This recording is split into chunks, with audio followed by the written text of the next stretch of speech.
ሼክ አላሙዲ መቀሌ መጥቶ እኔን ሲየንና አባይ ፀሐይን አግኝቷል።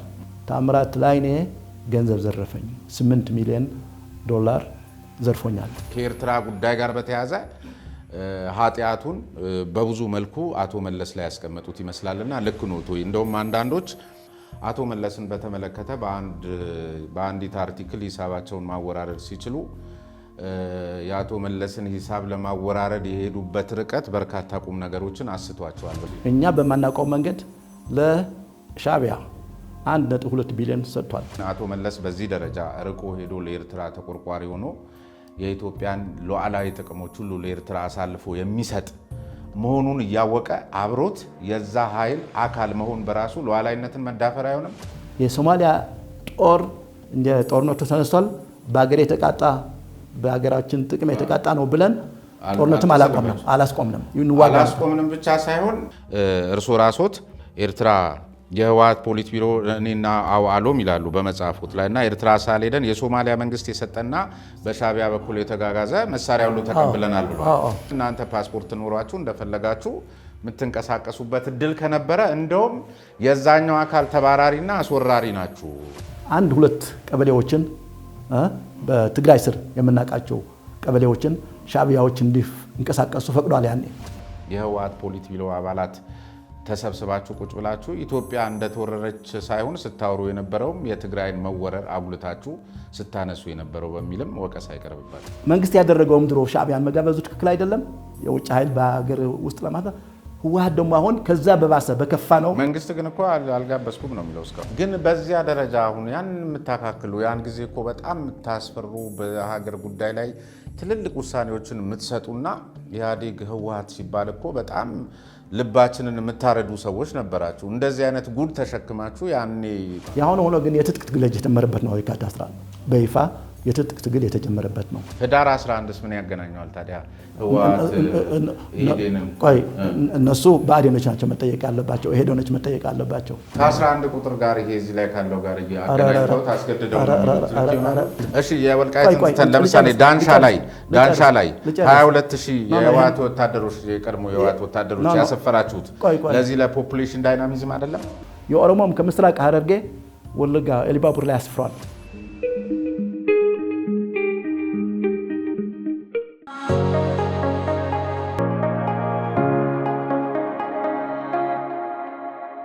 ሜሪት ፕሮፐርቲ የዛሬው የባይፈርስ ሚዲያ ስለ ነጻ ሀሳብ ፕሮግራማችን ስፖንሰር ነው። ከልብ ለማመስገን እንወዳለን። በመሃል ፒያሳ እጅግ ተመጣጣኝ በሆነ ዋጋ የመኖሪያ ቤቶችን እየሸጠ የሚገኘው ሜሪት ፕሮፐርቲ አሁን ደግሞ በተክለ ሃይማኖት ግዙፍ የገበያ ማዕከል ገንብቶ ለሽያጭ አቅርቦላቸዋል። የገበያ ማዕከል ውስጥ የንግድ ሱቅ ባለቤት ለመሆን ደግሞ የሚፈልጉ ከሆነ 0912203457 0976586777 ሃሎ ይበሉን፣ ፈጣን ምላሽ እንሰጣቸዋለን ይላቸዋል ሜሪት ፕሮፐርቲ። በድጋሚ ከልብ እናመሰግናለን። በመሃል ተክለ ሃይማኖት ሲጠበቅ የነበረው ግዙፍ የገበያ ማዕከል ሽያጭ ተጀመረ።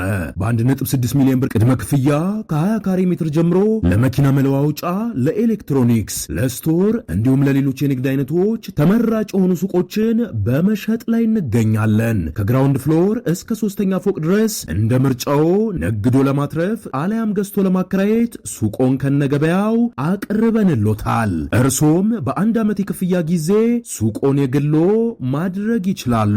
እንዲሁም ፒያሳና አራዳ ፓርክ ፊት ለፊት ባለ 1 መኝታ በ3.6 ሚሊዮን ብርና ባለ 2 መኝታ በ5.8 ሚሊዮን ብር ሙሉ ክፍያ የመኖሪያ ቤቶችን በመሸጥ ላይ እንገኛለን። ለበለጠ መረጃና ለሳይት ጉብኝት ከታች ባለው ቁጥር ይደውሉ። ትንሣኤን በቅድስት ሀገር ኢየሩሳሌም አብረን እናክበር። መታደል አስጎብኝና የጉዞ ወኪል በልዩ መስተንግዶ ተቀብሎ መንፈሳዊ ስርዓቱን የጠበቀ ጉዞና ጉብኝት ማዘጋጀቱን በታላቅ አክብሮት ይገልጻል። መታደል ምቾት ባላቸው የጉዞ መኪናዎችና ስመጥር በሆኑ መምህራን በመታገዝ ጌታ የተወለደባትን ቤተልሔም፣ የተንገላታባቸውን 14ቱን ምዕራፎች፣ የተሰቀለበትን ቀራኒዮ እንዲሁም ደብረ ታቦርን፣ ቃና ዘገሊላን፣ የኢትዮጵያን ገዳማት ብስራተ ገብርኤልን፣ ገዳመ ቆሮንቶስን ተሳልመው በዮርዳኖስ ወንዝ ተጠምቀው ሙት ባህርን ጎብኝተውና ሌሎችንም ቅዱሳን ቦታዎች ጎብኝተው ከበረከቱ ተቋድሰው በመንፈስ ታድሰው ይመለሳሉ። በልዩ ሁናቴ ሥጋ ወደሙን ለሚቀበሉና ሥርዓተ ተክሊላቸውን ለሚፈጽሙም ልዩ ፓኬጅ ያዘጋጀ ስለሆነ ባሉት ውስን ቦታዎች ከወዲሁ ቀድመው ይመዝገቡ። አድራሻ 22 ጎላጉል ሕንፃ ሁለተኛ ፎቅ ቢሮ ቁጥር 205B ይምጡ። ለተጨማሪ መረጃም በ0912 64 10 10 ወይንም በ0964 08 08 08 ይደውሉ። መታደል አስጎብኝና የጉዞ ወኪል።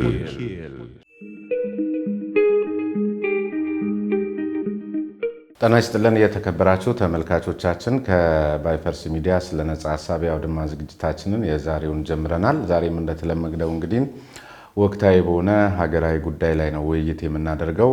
ለዛሬው አጀንዳችን ደግሞ ብቁና ለጉዳዩ በጣም ቅርበት ካላቸው ሰዎች መካከል እኔ ጋበዝኩላችሁ አቶ ገብሩ አስራት ይባላሉ። አቶ ገብሩ አስራት እንግዲህ ሉዓላዊነትና ዲሞክራሲ በኢትዮጵያ ከሚለው መጽሐፋቸው ጀምሮ ቀደም ሲል እንግዲህ በዘጠናዎቹ የትግራይ ክልል ርዕሰ መስተዳድር የነበሩ መሆኑም ይታወቃል።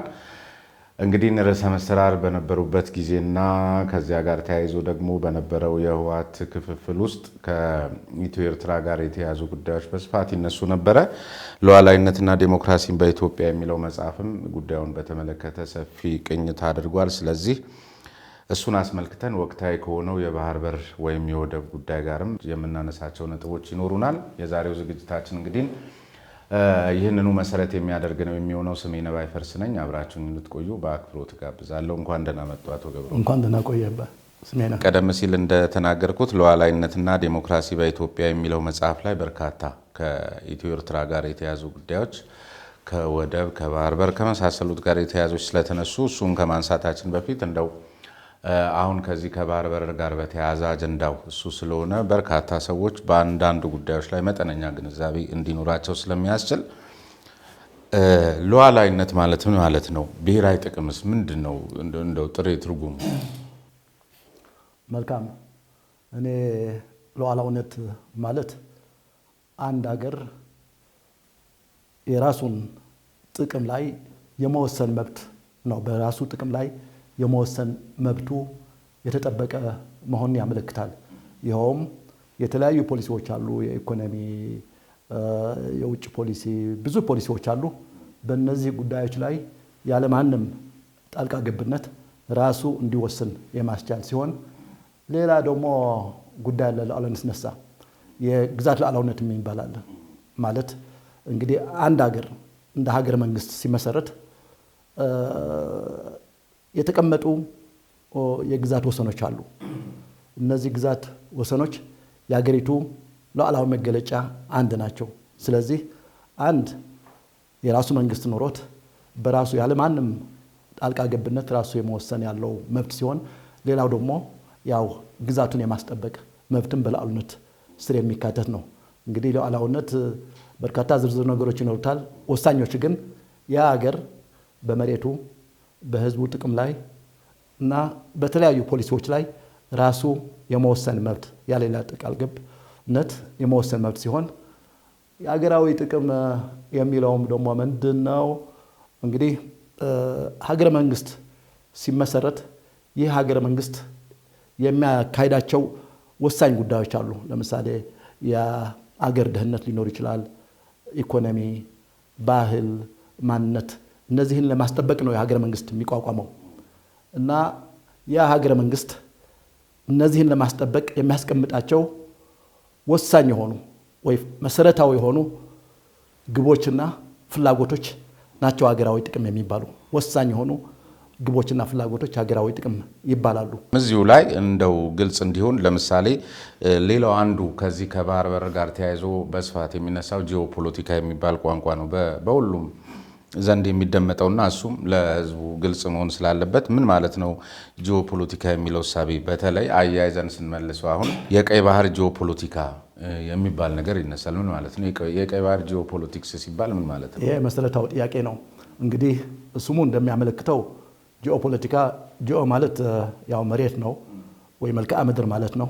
ፖለቲካ ደግሞ ፖለቲካ ነው እና የአንድ ሀገር ጂኦግራፊ ወይ መልክዓ ምድር በፖለቲካው ላይ ያለው ተጽዕኖ ማለት ነው። በግንኙነት ላይ ያለው ተጽዕኖ ማለት ነው እና ይሄ እንግዲህ የመሬቱ አቀማመጥ ለመሆን ይችላል፣ የተፈጥሮ ሀብት ሊሆን ይችላል፣ የህዝብ ብዛትም ሊሆን ይችላል። እነዚህ ጉዳዮች በፖለቲካው ያላቸው ተጽዕኖ ነው እንግዲህ ጂኦፖለቲክስ የሚባለው እና አሁን የሚነሳው ትልቁ ነገር አሁን ያነሳው የቀይ ባህር ጂኦፖለቲክስ የሚባል አለ። ይሄ እንግዲህ እንደምናውቀው ቀይ ባህር እጅግ ወሳኝ ከሚባሉ መልክዓ ምድሮች አንዱ ነው። መልክዓ ምድር ነው። በዚህ በቀይ ባህር የዓለምን 12 ከመቶ ንግድ መተላለፊያ ነው። የዓለም 12 ከመቶ ንግድ የሚተላለፍበት ቦታ ነው። ከዛም ባሻገር ይሄ መካከለኛ ምስራቅ ነዳጅ ያለበትም አካባቢ ነው። የንግድ እንቅስቃሴዎች መርከቦች በብዛት የሚመላለሱበት አካባቢ ነው። ስለዚህ በዚህ አካባቢ መኖር ራሱ ትልቅ ትርጉም አለው። ይሄ ጂኦግራፊያዊ አቀማመጥ የቀይ ባህር በአገሮች ፖለቲካ በአገሮች ጥቅም ላይ ከፍተኛ ትርጉም ያለው ሆኖ ይታያል። ስለዚህ ምንድነው አሁን የምናየው ነገር አለ። የምናየው ግልጽ የሆነ ነገር ነው። እንግዲህ ይሄ አካባቢ ልዕለ ኃያላን የሚባሉትም ሊቆጣጠሩት ይፈልጉ ነበር። የሽኩቻ ኤሪያም ነበር፣ አካባቢ ነበር። አሁን ደግሞ መካከለኛ ኃይሎች የሚባሉት ለመቆጣጠር በከፍተኛ ጥረት ያደረጉ ናቸው። እነዚህ መካከለኛ ኃይሎች የሚባሉት እንደነ ቱርክ፣ ግብጽ፣ ሳዑዲ፣ ዩኤኢ፣ ኢራን እነዚህ መካከለኛ ኃይሎች ይባላሉ እና እዚህ አካባቢ የተፈጠረ ክፍተት አለ። ኢትዮጵያም ዝቅተኛ መካከለኛ ኃይል ነች እና ቦታቸውን ለማስተካከል በዚህ መልክዓ ምድር ላይ የራሳቸውን ጥቅም ለማስጠበቅ ቦታቸውን ለማስተካከል የሚያደርጉት እንቅስቃሴ አለ። ዝቅተኛ መካከለኛ ነች ኢትዮጵያ። ዝቅተኛ መካከለኛ ነው የምትባለው። ምንድነው? እስኪ እሱ ነገር ግልጽ ቢሆን። እሺ እንግዲህ ዝቅተኛ ኃይል ማለት ዋናዎቹ ቅድም ያልኩት ይሄ ልዕለ ኃያላን አሉ። ልዕለ ኃያላኑ የመጀመሪያ ናቸው። አዎ የመጀመሪያዎች ናቸው። እንደነ አሜሪካ፣ ቻይና፣ ሩሲያ፣ ህንድም ወደዛ እየገባች ነው በቀይ ባህር ላይ እና እነዚህ በተለይ በጅቡቲ እነዚህ ልዕለ ኃያላን የሚባሉ ቦታ አላቸው። 6-7 የሚሆኑ አሜሪካ ቦታ አላት፣ ጣሊያን ቦታ አላት፣ ፈረንሳይ ቦታ አላት፣ ጃፓንም እንዲያውም ከቦታ የማታውቀው ቻይናም ጭምር እዛ ቦታ አላት። እንግዲህ ይሄ ከሆነ በኋላ አሜሪካኖች ያወጡት የቅርብ ፖሊሲ አለ። መካከለኞቹ ደግሞ እኒህ መካከለኛው ምስራቅ ላይ ያሉት ናቸው። አዎ እኒህ መካከለኛ ምስራቅ ያሉት እና የኃይል ሚዛናቸው ነው የሚያሳየው። እንግዲህ የኃይል ሚዛን የኢኮኖሚ አቅማቸው፣ የህዝብ ብዛታቸው፣ ይሄ ሁሉ የወታደራዊ አቅማቸው ሁሉ ታይቶ እንግዲህ እነ ግብጽ፣ ቱርክ፣ ኢራን ከፍ ያሉ መካከለኛ ይባላሉ። እንደ ኢትዮጵያ ያሉ ደግሞ አሁን እያደጉ ያሉ ናቸው። እነ ኢትዮጵያ፣ ናይጄሪያ፣ ሌሎችም ሊነሱ ይችላሉ። እነዚህን ተከትለው መካከለኛ የሚባሉ ኃይሎችም እዚህ ቦታ ሊያገኙ ይፈልጋሉ። ስለዚህ ይሄ ቦታ በጣም ከፍተኛ የሽኩቻ ቦታ የሆነበታል። አቀማመጡ ራሱ ወደዚህ ጋብዞናል። እንዲያውም አሁን ህንድም ወደ ልዕለ ኃያላን እየገባች ነው። እየገባች ስለሆነች በዚህ አካባቢ ቦታ ሊኖራት ይፈልጋል እና አሰላለፉ ሁሉ ተቀይሯል። በአጭር ጊዜ ዳይናሚኩ ተቀይሮ ይሄ ጂኦፖለቲካ አካባቢ ወይ ይሄ ጂኦፖለቲክስ ከፍተኛ በሀገሮች ላይ ጫና እያሳደረ ያለ ነው። የምናያቸው በአካባቢያችን ያሉ ጦርነቶች የዚህ ውጤቶች ናቸው። ይህንን እንደው እስቲ ዝቅተኛ ከሆነ የእንትናችን አቅማችን አሰላለፋችን እንደገና በዛ ላይ ደግሞ የቀይ ባህር ተጋሪም ሀገሮች አይደለንም። በዙሪያችን ሌሎች 3-4 ሀገሮች አሉና እንኳን የቀይ ባህርን ጉዳይ አንስተን የቀይ ባህር ፎረም ላይ ራሱ እንሳተፍ ስንል ከጎረቤቶቻችን የሚደርሱ መከራዎችን እርሱ ያስታውሷቸዋልና አሁን በሚሉት የኃይል አሰላለፍ በዚህ ደረጃ ላይ ሆነን ሰሞኑን የምናነሳውን ጉዳይ ከግብ ማድረስ የሚቻልበት እድል እንዴት ይታዩታል? እኔ መቼስ ጨለምተኛ አይደለሁም ማለት ይቻላል የሚል አይደለም። ምክንያቱም ምንድነው እዚህ ላይ መታየት ያለበት መሰለኝ ኢትዮጵያ ሁለት ነገሮች አላት። በዚህ በጂኦፖለቲካ ውስጥ የአባይ ጉዳይም የወንዙም የውሃውም የዝናቡም ጉዳይ አንድ ትልቅ መስፈርት ነው በጂኦፖለቲክስ እና አባይን ተቆጣጥረናል። ይሄደ ያለው ደግሞ አሁን ደግሞ በእርግጠኝነት ለመናገር የውሃ ፖለቲካ ከነዳጅ ፖለቲካ የበለጠ ቦታ ይኖረዋል የሚል እምነት አለኝ። በአጭር ጊዜም ውሃም ከነዳጅ በላይ ሊወደድ ይችላል በአጭር ጊዜ። ምክንያቱም እንግዲህ ይሄ ነዳጅ የሚሉት በሌሎችም እየተተካ ነው፣ በሌሎች የነፋስ ፀሐይ፣ ሌሎች ቴክኖሎጂ። ውሃ ግን መተካ እንዲያውም እያለቀ ነው ያለው። ስለዚህ ኢትዮጵያ ይሄን ተቆጣጥራለች። ኃይል ነው ይሄ ራሱ አንድ ጂኦፖለቲክስ ውስጥ ኃይል የሚሰጥህ ጉልበት የሚሰጥህ ጉዳይ ነው ውሃው። ሁለተኛ ግን እንዳልከው ይሄ ሪያሊስት የሚባለው አስተሳሰብ ምን አለ? ይኸው ምንድነው ያለ ወታደራዊ አቅም፣ የህዝብ ብዛት በሚዛኑ ላይ የሚኖርህ ተጨባጭ ኃይል ነው። እንግዲህ እኔ ይሄ ውሃው እያነሳሁ ያሉ በቅርብ ጊዜ ወደ ጥቅም ይለወጣል። አባይን አይተዋል፣ ኃይል ሰጥቶናል። ብዙ በዚህ ተጠቅመን የምንሰራቸው ስራዎች፣ ወንዞቹም ልማቶችም ብዙ ኃይል ይሰጡናል። እኛ ደግሞ በማማው ላይ ስላለን መቆጣጠር እንችላለን፣ በሌሎች ላይ ተጽዕኖ ማሳደር እንችላለን የሚል እምነት አለኝ። ሁሉም ይፈልጉታል። በግብፅ ላይ ተጽዕኖ ማሳደር እንችላለን፣ ኢቭን በሳውዲ እና በሌሎችም ላይ ተጽዕኖ ማሳደር፣ ይሄን ውሃ ይዘን ማለት ነው መደራደርና መነጋገር እንችላለን። ስለዚህ ኃይል ነው ይሄም ራሱ ከወታደራዊ አቅም። በወታደርም ቢሆን እንግዲህ አሁን እያየ ነው ያለነው የቴክኖሎጂ ጦርነት ነው። ትልቁ የቴክኖሎጂ ጦርነት ነው እያየ ነው ያለነው። መድረስ ይቻላል ማለት አሁን እኮ አሸናፊ የሚባል የለም። ስናየው ሁቶች ቀይ ባህርን እየተቆጣጠሩ ነው። ሁቶች መርከብ ይለፍ አይለፍ ፍቃድ ሰጪዎች ሆነዋል። ስናያቸው ከኢትዮጵያ በጣም ዝቅ ያለ እድገት ያላቸው ናቸው። ግን እነዚህ ድሮኖችና ዘመናዊ ቴክኖሎጂ ስላታጠቁ በዚህ በቀይ ባህር የሚደረገውን እንቅስቃሴ በመወሰን ላይ አቅም ያላቸው የሆኑ ሀገሮች ናቸው። ስለዚህ እኛም በወታደሩም እንዲህ እኮ ምንጣጣል አይደለም። የውስጣችን ጉዳይ ነው የጎዳን እንጂ የሚመስለኝ በአቅም በጣም ብዙ ህዝብ አለን። ይሄም እዛ በጂኦግራፊ የፖፑሌሽን ጂኦግራፊ የሚባል አለ 137 ሚሊዮን ደርሷል የኢትዮጵያ ህዝብ። ትልቅ አቅም ነው። እነዚህ መካከለኛ ምስራቅ የሚባሉት ነዳጅ ያላቸው ሰብስበው የዚህ ግማሽ ከሆነ እንጂ የዚህ ላይም አይደርሱም። ስለዚህ በወታደራዊ አቅም የሰው ኃይልህ ነው የተማረ አቅምህ፣ ቴክኖሎጂ ደግሞ በቀላሉ አሁን ማግኘት የሚቻልበት ሁኔታ ተደርሷል። ሉክ ይሄ በኢራንና በአሜሪካ ያለው ልዩነታቸው የቴክኖሎጂ ሰማይና መሬት ነው። ግን ዝቅተኛ ድሮኖችን በመስራታቸው ብቻ ዓለምን ያንቀጠቀጥ ነው። መካከለኛ ምስራቅን ጀስት አስቁመውታል። ስለዚህ ቪዥን ያለው ማለት ጥቅሞችን በሚገባ የሚገነዘብ ያስቀመጠ መንግስት ካለ በዚህ አካባቢ መግባት ይችላል። እንደ ኢትዮጵያ እንዲያውም የዚህ የቀይ ባህርና የአፍሪካ ቀንድ ወሳኝ ከሚባለው አንከር አገር ነች። ስለዚህ እሷን ትቶ በዚህ አካባቢ ሰላም፣ መረጋጋት የምንለው ይሄ ጂኦፖለቲካዊ ጥቅም ማግኘት አይቻልም። ይህ አንድ ጉዳይ ነው። ሌላ ደግሞ ደካማ ብትሆንም ያስተላለፍ ጉዳይ ነው። ሌላው አስተላለፏን በሚገባ እኔ ይገባኛል። አፄ ኃይለ ሥላሴ ስርዓታቸው ንጉሳዊ በመሆኑ ጨቋኝ ቢሆንም የነበራቸው ይሄ የውጭ ጉዳይ ፖሊሲ ግን በጣም የሚደነቅ ነው። በመሆኑም ደካማ እያሉ ከአሜሪካኖችና ከእንግሊዞች ከሌሎችም ጋር ባደረጉት የመቀራረብ ምክንያት ባህርን መልሰዋል። አፄ ምኒልክ ያስጠፉትን አፄ ኃይለ ሥላሴ መልሰውት ነበር። አሁንም ያስተሳሰብ ጉዳይ ነው፣ የአመለካከት ጉዳይ ነው። ይሄ አቅሙ እንዳለ ነው፣ ፖቴንሻል አቅሙ እንዳለ ነው። ግን ይሄን ነገር እንዴት መጠቀም ትችላለህ የሚለው ጉዳይ በጣም ወሳኝ ይመስለኛል እና ኢትዮጵያ ትችላለች የሚል እኔ እምነት አለኝ።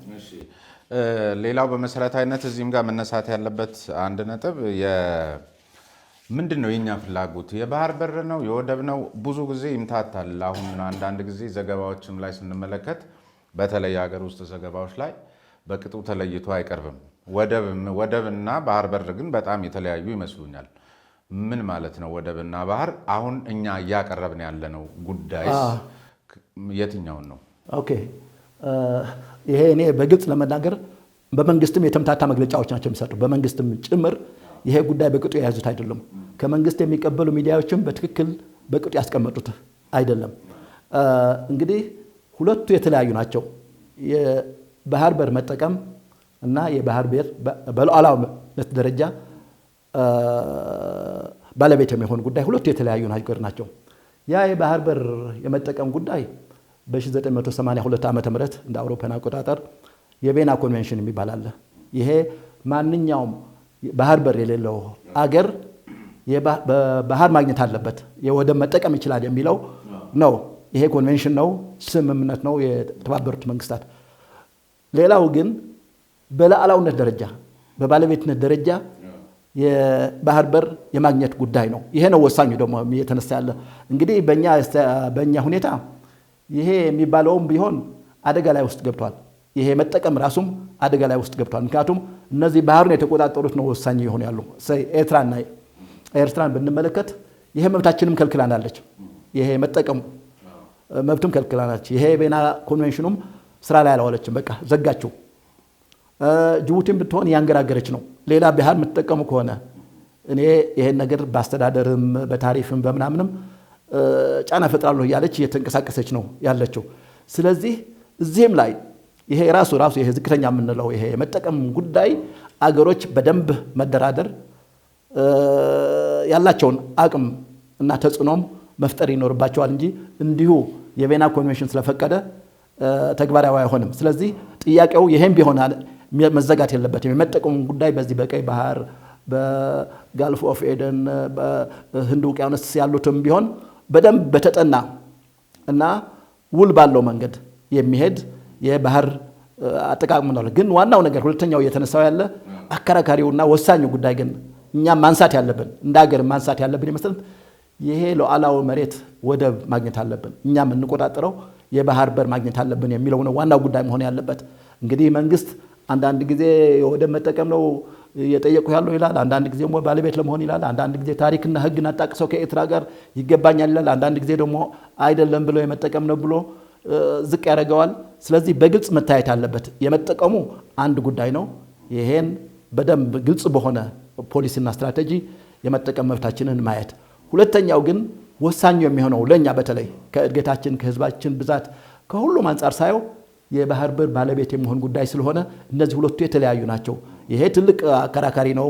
ከባዱም ይሄ ነው። እንዴት ሊገኝ ይችላል?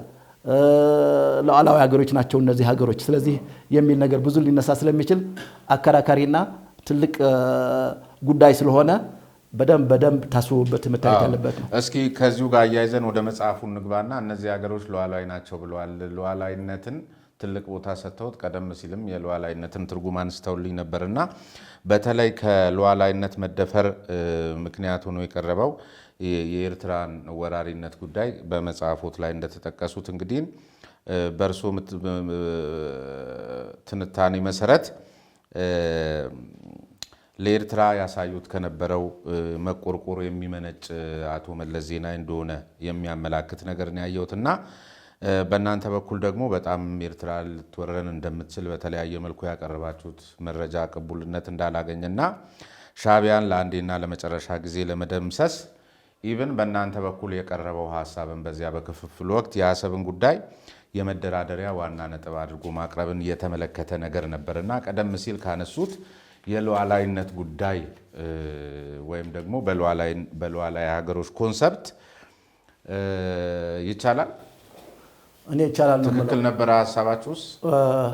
ይቻላልን ከህጋዊነት አኳያም? እሺ አዎ እንግዲህ መለስ ቢየውና የኛ አቋም ከጀምሮ የተሳሳተ ነበር። አቋምና የተቀበልነው ትርክት በኤርትራ ላይ የተሳሳተ ነበር። ምክንያቱም እነማን ህወሓት ከጀምሮ በኤርትራ ላይ የወሰደው አቋምና የተቀበለው ትርክት ስህተት ነበር። ይሄው ምንድነው ያለው? ኤርትራ የቅኝ ግዛት ነች፣ የኢትዮጵያ ቅኝ ግዛት ነች። የጣሊያን አይደለም ያ ነበር። የኢትዮጵያ ቅኝ ግዛት ነች። ኢትዮጵያ በምንም መንገድ ቅኝ ገዢ ልትሆን አትችልም። በአቅሟም በዚህ በክላሲካል ዴፊኒሽኑም ቢሆን ኢትዮጵያ ቅኝ ገዢ ለመሆን አትችልም። ከዛም በላይ ብዙ ውሎች አሉ። ኢትዮጵያ ያን አካባቢ ማለት ኤርትራን ከግዛቷ ጋር ለማስተባበር እና የሀገሯ አንድ ክፍል ለማድረግ የሚረዷት ብዙ ውሎች ነበሩ። አፄ ምኒልክም ቢሆን ውል ጣሊያን ከኤርትራ ስትወጣ ያ ታጥፎ ለኢትዮጵያ ይሰጣል የሚል ነበር ውላቸው። አንቀጽ 5 አለ በዚህ አዲስ አበባ ያደረጉት። አዎ እንደገና የተባበሩት መንግስታት ወስኗል። እንግዲህ በ1952 ዓመተ ምህረት እንደ ኢትዮጵያ አቆጣጠር እንደ አውሮፓ አቆጣጠር የተባበሩት መንግስታት ኢትዮጵያ በፌዴሬሽን ከኢትዮጵያ ጋር እንድትዋሃድ ኤርትራ ማለት ነው ከኢትዮጵያ ጋር በፌዴሬሽን እንድትዋሃድ ብሎ ወስኗል። ይሄ የተባበሩት መንግስታት ውሳኔ የቅኝ ግዛት አይደለም እኮ ሳታውቁት ነው እያወቃችሁ ወደዛ እመጣለሁ። እና ይሄ በሆነበት ሁኔታ እኛ ግን ያን የተቀበልነው ትርክት የሻዕቢያ ትርክት ወይ የጀብሃ ትርክት ወይ የአረቦች ያስቀመጡት ትርክት ተቀብለናል። ኢትዮጵያ ኤርትራ የቅኝ ግዛት ነች። ህወሓት መቀበል ብቻ ሳይሆን ሌሎችንም እንዲቀበሉ ታስገድዱ ነበር። ኤግዛክትሊ እሱ ነው። እና ይሄ የተሳሳተ ነው። እኔ መጽሐፌ ውስጥ የሚያስቀመጥኩት ለምሳሌ ኢህአፓ ይሄን አልቀበልም ብሎ ነበር በወቅቱ። አልቀበልም ሲል እንደ ትምክተኛ እና ጦር ጫሪ አድርገን ነው ያየነው። እና አርጎ ብቻ ማየት ሳይሆን መስዋዕትነትንም ከፍሏል። እንግዲህ ከኢህአፓ ጋር የነበረው ጦርነት በዚህ ብቻ አይደለም። ሌሎች ጉዳዮች ቢኖሩም አጠቃላይ አሁን ለምሳሌ ኢህዴንን በራሱ አስገድዳችሁ ይህንን መንገድ እንዲቀበልም አድርጋችኋል። ስለዚህ ስህተትነቱ እንዲህ በቀላሉ ስታበቁ የምትጽፉት ብቻ ነው ወይ? በደንብ ለምን ጫን አድርገው ይንገሩኝ። እሺ አስቀምጫዋለሁ እዛ። ይሄ ስህተት በእኔ በኩል እንደ ግለሰብ ይሄ ነገር ስህተት ነበር። በአጠቃላይም በመጽሐፉ ስጽፍ በዚህም በዲሞክራሲም ይቅርታም ጠይቄያለሁ። በዚህ በወሰድነው አቋም እንግዲህ የፖለቲካ አቋም ነው የነበረው። ያን የፖለቲካ አቋም ነው ከሁለት የፖለቲካ አቋሞች ይመነጫል። አንዱ ይሄ የግራው ፖለቲካ ነው። የግራው ፖለቲካ ይሄ ማርክስ ሌኒኒስት የሚለው ፖለቲካ ያሳደረብን ጫና ነው። አገሮች ቢፈልጉ ይገንጠሉ፣ ያው ከተገነጠሉ በኋላም ይመለሳሉ የሚል አስተሳሰብ ነበረን የመጣው። እንደዚህ ነው የሚለው የስታሊን የሌኒን ቢገነጠሉ መልሰው ይገናኛሉ፣ በላባደር አለመቃፉነት አብረው ይመለሳሉ የሚል ጅላጅል የሆነ አመለካከት ተቀብለናል። ስለዚህ ይሄ ስህተት ነው። የሀገር ጥቅም ዝም ብለህ ስህተትነቱ ግን ሙሉ ህወሓታውያን ሊወስዱት የሚገባው ነው ወይስ በእርሶ መጽሐፍ ላይ እንደው በጣም ጫን ብሎ የተመለከትኩት አንድ ሶስት ሰዎች በተለይም ደግሞ በአቶ መለስ ላይ የቀረበው ጉዳይ ልክ ነው ወይ? በምን አመክንዮ ለብቻቸውስ ሊወስዱት የሚገባው ነው ወይ? ከኤርትራ ጉዳይ ጋር በተያያዘ ኃጢአቱን በብዙ መልኩ አቶ መለስ ላይ ያስቀመጡት ይመስላልና ልክ ነው ቶይ? እንደውም አንዳንዶች ከለፉበት አይቀር ጥሩ መጽሐፍ ነው፣ ተለፍቶበታል፣ ብዙ ታስቦበት የተሰራ ነውና አቶ መለስን በተመለከተ በአንዲት አርቲክል ሂሳባቸውን ማወራረድ ሲችሉ የአቶ መለስን ሂሳብ ለማወራረድ የሄዱበት ርቀት በርካታ ቁም ነገሮችን አስቷቸዋል ብለው የሚያነሱ ስላሉ ምን ማለት ነው? እንግዲህ ይሄን ማለት አለብን። አቶ መለስ እንደ ግለሰብ አይደለም እዚህ ያስቀመጥኩት፣ እንደ መሪ ነው። እንደ መሪ የሀገር መሪ ነው፣ የፓርቲ መሪ ነው። እና መለስ ሁላችንም በጋራ የምንጠየቅበት ጉዳይ አለ። እንደገና በመሪነቱ ደግሞ የሚጠየቅበት ጉዳይ አለ። በተለይ ደግሞ 4 ምዕራፎችን ልንገርህ። በትጥቅ ትግሉ ጊዜ ማለት ርቆ ስለ ኤርትራ የተከራከረና የጻፈ በብዛት እሱ ነው። እንዲያውም ኤርትራ ራሳቸው ተስፋጽዮን መድኃኔ ታስታውሳለህ፣ እዚያ መጽሐፍ ያስቀምጨዋለሁ። እሱ አይደለም አይጠቅመንም ይሄ ነፃነት የሚባለው ከኢትዮጵያ ጋር ሁነን ችግራችን ነፍታ ሲል ለሱ ብቻም ጽሁፍ ጽፏል። መልስ የሚል አንድ መጽሐፍ ጽፏል። ይሄ እንግዲህ እጅግ መቆርቆር ስለ ኤርትራ ነው የሚሆነው። ከማንም የጻፈ ያለው የአንድ ሰው ጽሁፍ ይሄን ያህል፣ በዛ ላይ ደግሞ ህወሓት የቡድን አመራር ጥርሱን የነቀለበት ነው ተብሎ የሚነገርለትን የሚያህል ድርጅት ከመለስም ያልተናነሱ በርካታዎቹን እኮ ከድሉ በኋላ ተመልክተናል። እና እነዚያን የመሳሰሉ ታጋዮችን የመለስ ጽሁፍና ምናምን ብቻ የሚባል ኃጢአቱን ለመለስ ለመስጠት ካልሆነ በስተቀር ይህን የሚያህል ሀገር በዚህ ልክ ያስቀመጣችሁበት እንትን ተገቢ ነው ወይ? ከትጥቅ ትግሉ በኋላም ቢሆን በብዙ ክርክሮች ማለት ነፃነቱም ጭምር ብቻውን ሆዶ የተደራደረበት ሁኔታም አለ።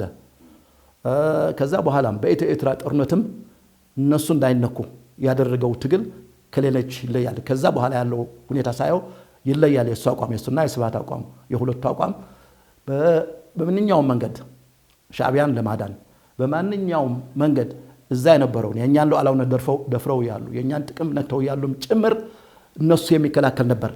ሁለተኛ ያነሳሁት ያሉ እሱ ፕሮታጎኒስት ነው፣ ዋናው አቀንቃኝ መሆኑ ነው እየተነሳ ያለው እንጂ አቀንቃኙ እሱ ነበር። የዚህ ባለው ልዩነትም ሉዓላዊነትን የሚያስደፍር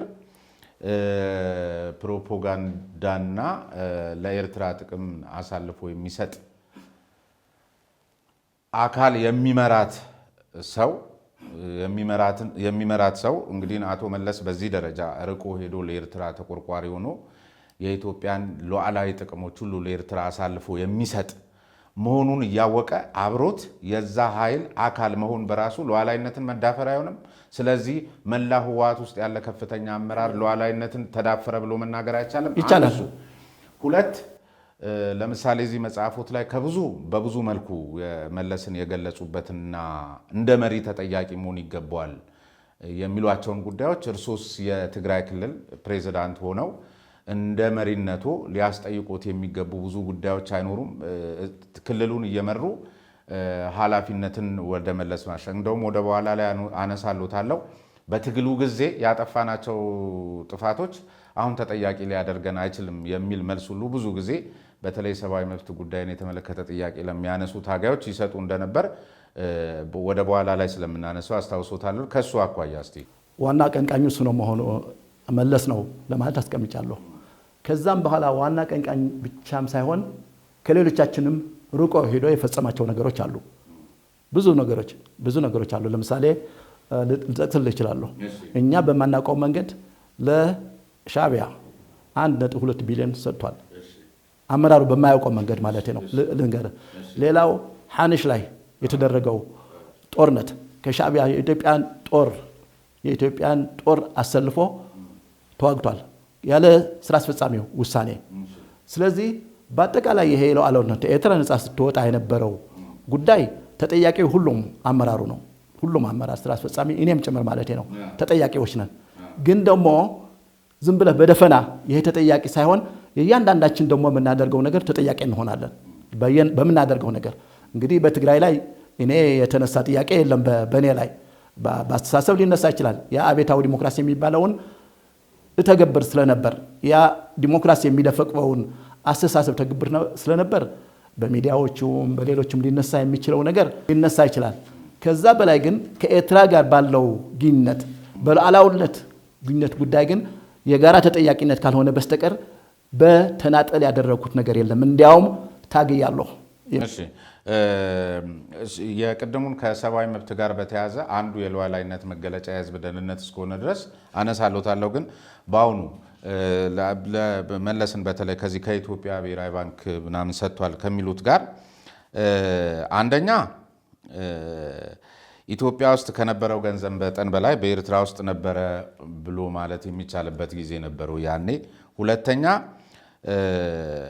የኤርትራስ እንደው ከኢትዮጵያ ጋር ስትዋሃድ የነበራት ሀብትና ከ30 ዓመት በኋላ ደግሞ ነፃነቷን ስታውጅ ሊኖራት የሚገባት የሀብት መጠንም የተሰላ አይመስለኝም። አሁን መለስን ሰጠ ከምትሉት አኳያ ከዚያ ውጭ አቶ መለስም በተደጋጋሚ ጉዳይ ተጠይቀው የሰጡት መልስ አለ የኤርትራን ሀገራዊ ምርት የሚመጥን ጉዳይ እንደሆነና ከዚያ በኋላ እንደውም በኋላ በናቅፋ በራሷ መጠቀም ስትጀምርና በውጭ ምንዛሬ የሚለው ነገር ሲነሳ የጦርነቱን መንስኤ የነበረ መሆኑ ተገልጿል። በዚህ ደረጃ ኢትዮጵያ በዚያ ሰዓት ላይ አሁን እናንተ የምትሉትን በካዝኗ ውስጥ ነበሩ። የኤርትራም ሀገራዊ ምርት መሰላት አለበት።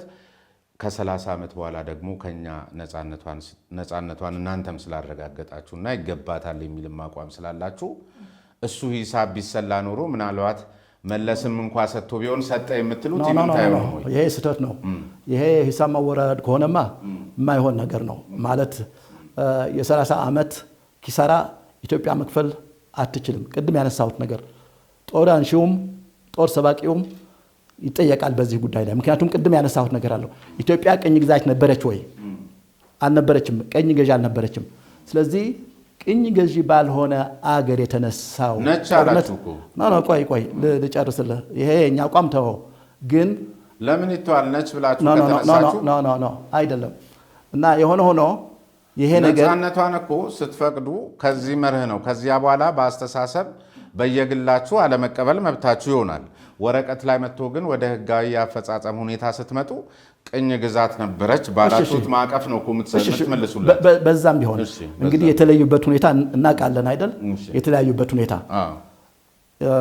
እንደሌላ ቢሆን እኮ ይሄ ነገር የኤርትራ ነፃነቱን ተቀባይነት ባላገኘ ነበር። እሺ ይሁን ብለናል። ይሁን የተባለበት መንገድም ኢትዮጵያ ቅኝ ገዢ ነበረች ሚል ሳይሆን ያልነው ምንድነው ይሄ ጦርነት መቆም አለበት በአንዱ በሌላ በኩል። ስለዚህ መቆም ስላለበት በሚል ነው የመጨረሻው እንጂ ቅኝ ገዢ ነበረችና በዛ ምክንያት አውቶማቲካሊ ነፃ መውጣት አለባት ከሚል አልነበረም። ይሄ ጦርነት ይጠይቁ ነበር። ኤርትራውያን ነፃነት ጠይቀዋል። መመለስ አለብን እንጂ እንደ ድሮው በጦርነት መቀጠል የለብንም ከሚል አንጻር ነው እንጂ ነፃነቱም ማቆም ይቻል ነበር። የኢትዮጵያ ጥቅም እንኳን አልተነሳም ያኔ። ስለዚህ ኢትዮጵያ የጠፋባት ይበዛል ኤርትራ ከጠፋባት በዛ ወቅት እንተ እንደምናንሳው አይደለም። ኢትዮጵያ ባህር በሯን አጣለች። ትልቁ ነገር አጣለች። ጸጥታዋን የጸጥታ ሁኔታዋ ማለት ጥቅማም ተዘግቷል በዚህ ጉዳይ። ስለዚህ የሰጠችው ኢትዮጵያ ብዙ ነገር አለ፣ ከዛ በላይ የሰጠችው ነገር አለ። ያም እንኳን ቢባል ግን በዚያ ደረጃ አሁን ያን የምታካክሉ ያን ጊዜ እኮ በጣም የምታስፈሩ በሀገር ጉዳይ ላይ ትልልቅ ውሳኔዎችን የምትሰጡና ኢህአዴግ ህወሓት ሲባል እኮ በጣም ልባችንን የምታረዱ ሰዎች ነበራችሁ። እንደዚህ አይነት ጉድ ተሸክማችሁ ያኔ እንዴት አቶ መለስን ለብቻው ይሄን ሊያደርግ ይችላል? እንዴት ነው እናንተ ውስጥ አንድ እንኳን ታጋይ ለሀገሩ የሚቆረቆር አካል ጠፍቶ ነው ያልተናገራችሁት? አሁን እኔ በምን መልኩ ነው እንድናምን የምትፈልጉት? በተለይ አሁን የኔ ትውልድ አካላት የነበሩ ሰዎች ኢህአዴግ ማለት ህወሓት ማለት ምን ማለት እንደሆነ እናውቃለን። ከመለስ ያልተናነሰ ውሳኔ የሚሰጡና ህዝብን የሚያረዱ ሰዎች የነበሩበት ፓርቲ ነው እና እንዴት ያሳምነናል? ምን ስታረጉ ነበር እናንተስ ታዲያ? ቆይ እንግዲህ ሁሉ ነገር መምጫና ጊዜ አለው። አብረን በነበርንበት ጊዜ እኩል ተጠያቂም እኩል የምንገራው ነበር። ከጊዜ በኋላ ግን ይሄ ጥያቄ ልዩነት ፈጥሯል። ከጊዜ በኋላ ይሄ የምንሄድበት አካሄድ መመርመር የጀመረና መመርመር ያልጀመረ ተለያየን ማለት ነው። ከዛ በኋላ አንስተን እነዚህ ጥያቄዎች አሁን እኮ እያነሳ ሁሉ ያሉ አንዳንድ ጉዳዮች ኢንትሮስፔክት ወደ ኋላ ተመልሼ ነው እያነሳ ያሉት እንጂ በጋራ ያለንበት በኢትዮጵያ አቆጣጠር እስከ 1983 89 እስከ 89 አብረን ነበር። እስከ 89 ልል ይችላል። 89 ላይ ግን ብዙ ጥያቄዎችና ልዩነቶች ተነስተዋል በፓርቲው የኤርትራና የህዝብ በተመለከተ ማለት ነው። እዚያ መጽሐፌም አስቀምጨዋለሁ። ስለዚህ ከዛ በኋላ ያለው የተለየ ነው። መለስና የሱ ቡድን በአንድ በኩል ሌላውን በአንድ በኩል ሆነው ሲካረን ነው። ከጦርነቱ በፊትም ጭምር ማለት ነው። ጦርነቱ ከመጣም በኋላ እንዲሁ ልዩነት መጥቷል። ስለዚህ የተነሳበት ጊዜ ለምን ቀደም ብሎ አላነሳነውም ማለት ያስተሳሰባችን ማለት ነው ፍሬም አንድ ነበር። ያስተሳሰባችን ፍሬም አንድ ስለነበር ነው ያላነሳ ነው። ኋላ ላይ ግን መንቃት ጀመረ። በዛም ይሄ በኤርትራ በኩል የሚቀርበው ዲማንድ በእኛም ላይ የደረሰው ጫና እየበዛ ሄደ። በተለይ በባህሩም ላይ እኮ ብዙ ጥያቄዎች እኮ ይነሱ ነበር። በጥያቄ መልክ በባህሩም የመጠቀሙ ቅድም ያነሳ ነው መብትም ላይ ጫና እየፈጠሩ የነገሩን ያከረሩ በሄዱበት ጊዜ ይሄ ጥያቄ ሲነሳ ነው እንግዲህ ከሁለት ላይ የተለየ ነው። ቀደም ሲል እንግዲህ ያው እርሶም ሲናገሩ ነበር ልዩነታችሁን በተለይ በዚህ በኢትዮ ኤርትራ ላይ በተለይ ጠበቅ አድርገው መጽሐፎት ላይ ከኢትዮ ኤርትራ ጋር በነበረው ግጭት ወይም ጦርነት አቶ መለስ በተለይ ከዚህ ከመሳሪያ ከሰራዊት ቁጥር ጋር በተያዘ ብለው የከሰሷቸው ወይም ያነሷቸው ወይም ያሄሷቸው ጉዳዮች አሉ። ነገር ግን ያኔው የኢህአዴግ ሰራዊት በተለይ ከሐምሌ 183 ዓመተ ምህረት በፊት የነበረው የሽግግር መንግስት የመከላከያ ኃይል እንዲሆን ቻርተሩ ሲፈቅድ ሀገሪቱ የሰራዊቱን ደሞዝ እንኳን መክፈል የምትችልበት ሁኔታ ላይ አልነበረችም። እንደገና ደርግ ሲወድቅ ካስመዘገበው ቁጥር ውጪ ሌላ ኃይልም መጨመር አይቻልም የሚል ድንጋጌ ነበር። ይሄ ለኢህአዴግም ስለሚሰራ መጨመር የሚችልበት ህጋዊ መሰረት ስላልነበረው ከዚያም በኋላ እንግዲህ የሰራዊት ግንባታ መመዘኛዎችን አካላዊም ጭምር ሊያሟሉ ያልቻሉ የተቀነሱ መሆኑን በስነ ልቦና በሎጂስቲክስም በተመሳሳይ ዝግጁነት ያልነበረ መሆኑና የጠላት ስትራቴጂ በተለይ ከሩቅ በዚያ ሰዓት ይመጣል የሚለው ነገር ስላልነበረና አጠቃላይ በስምምነታችሁ ያስቀመጣችሁት ከሰራዊት ግንባታ ጋር ተያይዞ ስለነበረ ከሱ አኳያ ነው መሰላት ያለበት እንጂ ከኤርትራ ለማድላት አይደለም ብለው የሚከራከሩና የእርስዎን መጽሐፍ መሰረት አድርገው ሂስ ያቀረቡ ሰዎች ይናገራሉ። ምንድን ነው መልሶት?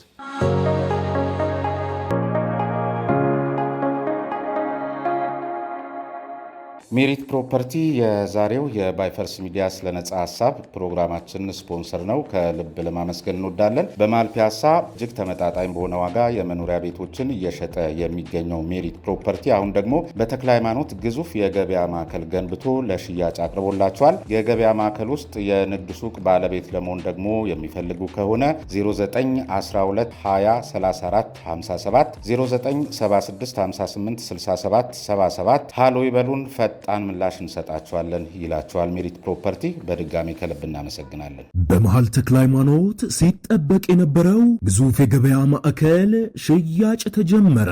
በ1.6 ሚሊዮን ብር ቅድመ ክፍያ ከ20 ካሬ ሜትር ጀምሮ ለመኪና መለዋወጫ፣ ለኤሌክትሮኒክስ፣ ለስቶር እንዲሁም ለሌሎች የንግድ አይነቶች ተመራጭ የሆኑ ሱቆችን በመሸጥ ላይ እንገኛለን። ከግራውንድ ፍሎር እስከ 3ኛ ፎቅ ድረስ እንደ ምርጫው ነግዶ ለማትረፍ አለያም ገዝቶ ለማከራየት ሱቆን ከነገበያው አቅርበንሎታል። እርሶም በአንድ ዓመት የክፍያ ጊዜ ሱቆን የግሎ ማድረግ ይችላሉ።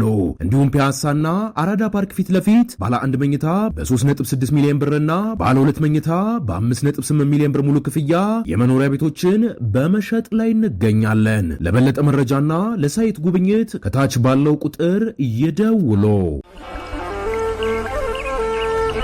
ትንሣኤን በቅድስት ሀገር ኢየሩሳሌም አብረን እናክበር። መታደል አስጎብኝና የጉዞ ወኪል በልዩ መስተንግዶ ተቀብሎ መንፈሳዊ ሥርዓቱን የጠበቀ ጉዞና ጉብኝት ማዘጋጀቱን በታላቅ አክብሮት ይገልጻል። መታደል ምቾት ባላቸው የጉዞ መኪናዎችና ስመጥር በሆኑ መምህራን በመታገዝ ጌታ የተወለደባትን ቤተልሔም፣ የተንገላታባቸውን 14ቱን ምዕራፎች፣ የተሰቀለበትን ቀራንዮ እንዲሁም ደብረ ታቦርን፣ ቃና ዘገሊላን፣ የኢትዮጵያን ገዳማት ብስራተ ገብርኤልን፣ ገዳመ ቆሮንቶስን ተሳልመው በዮርዳኖስ ወንዝ ተጠምቀው ሙት ባህርን ጎብኝተውና ሌሎችንም ቅዱሳን ቦታዎች ጎብኝተው ከበረከቱ ተቋድሰው በመንፈስ ታድሰው ይመለሳሉ። በልዩ ሁናቴ ሥጋ ወደሙን ለሚቀበሉና ሥርዓተ ተክሊላቸውን ለሚፈጽሙም ልዩ ፓኬጅ ያዘጋጀ ስለሆነ ባሉት ውስን ቦታዎች ከወዲሁ ቀድመው ይመዝገቡ። አድራሻ 22 ጎላጉል ህንፃ 2ኛ ፎቅ ቢሮ ቁጥር 205 ቢ ይምጡ። ለተጨማሪ መረጃም በ0912 64 10 10 ወይንም በ0964 080808 ይደውሉ። መታደል አስጎብኝና የጉዞ ወኪል።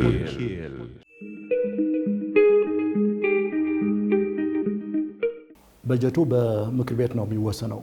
የሰራዊት ቁጥሩም ደሞዙ ምናምን ግን ደግሞ ከተወሰነ ጊዜ በኋላ ስጋቶች ታይተዋል። እንግዲህ ሰራዊት ለመገንባት እኮ በኢትዮ ጦርነት ወቅት በአንድ ጊዜ 2-3 እጥፍ ሆኗል በነበረው ባጀት። ስለዚህ ስጋት ስታይ ይሄን ሁኔታ ማጠናከር ነበረብህ። ማለት ስጋቶች ታይተዋል ማለት ኤርትራ ሱዳንን ወራለች፣ ኤርትራ ሀንሽን የመንን ወራለች። ከኢትዮጵያ ጋርም መቃቃር ነበር። መስማማት እኮ አልተቻለም። ከውስጥ የነበረው ግንኙነት በጣም የተካረረ እንደነበር መጀመሪያ በነበረው ኮሚቴ የሚኒስትሮች ኮሚቴም ብዙ መግባባቶች አልነበሩም። ከዛ በኋላ የተካው ይሄ ፓርቲ ኮሚቴም ቢሆን መግባባቶች አልነበሩም። ይሄን ስታይ በነበረው መሄድ አልነበረብንም። እንግዲህ ይሄ የአንድ ሰው ወቀስ አይደለም ያልኩ ያለሁት፣ ይሄን መገንዘብ አለበት።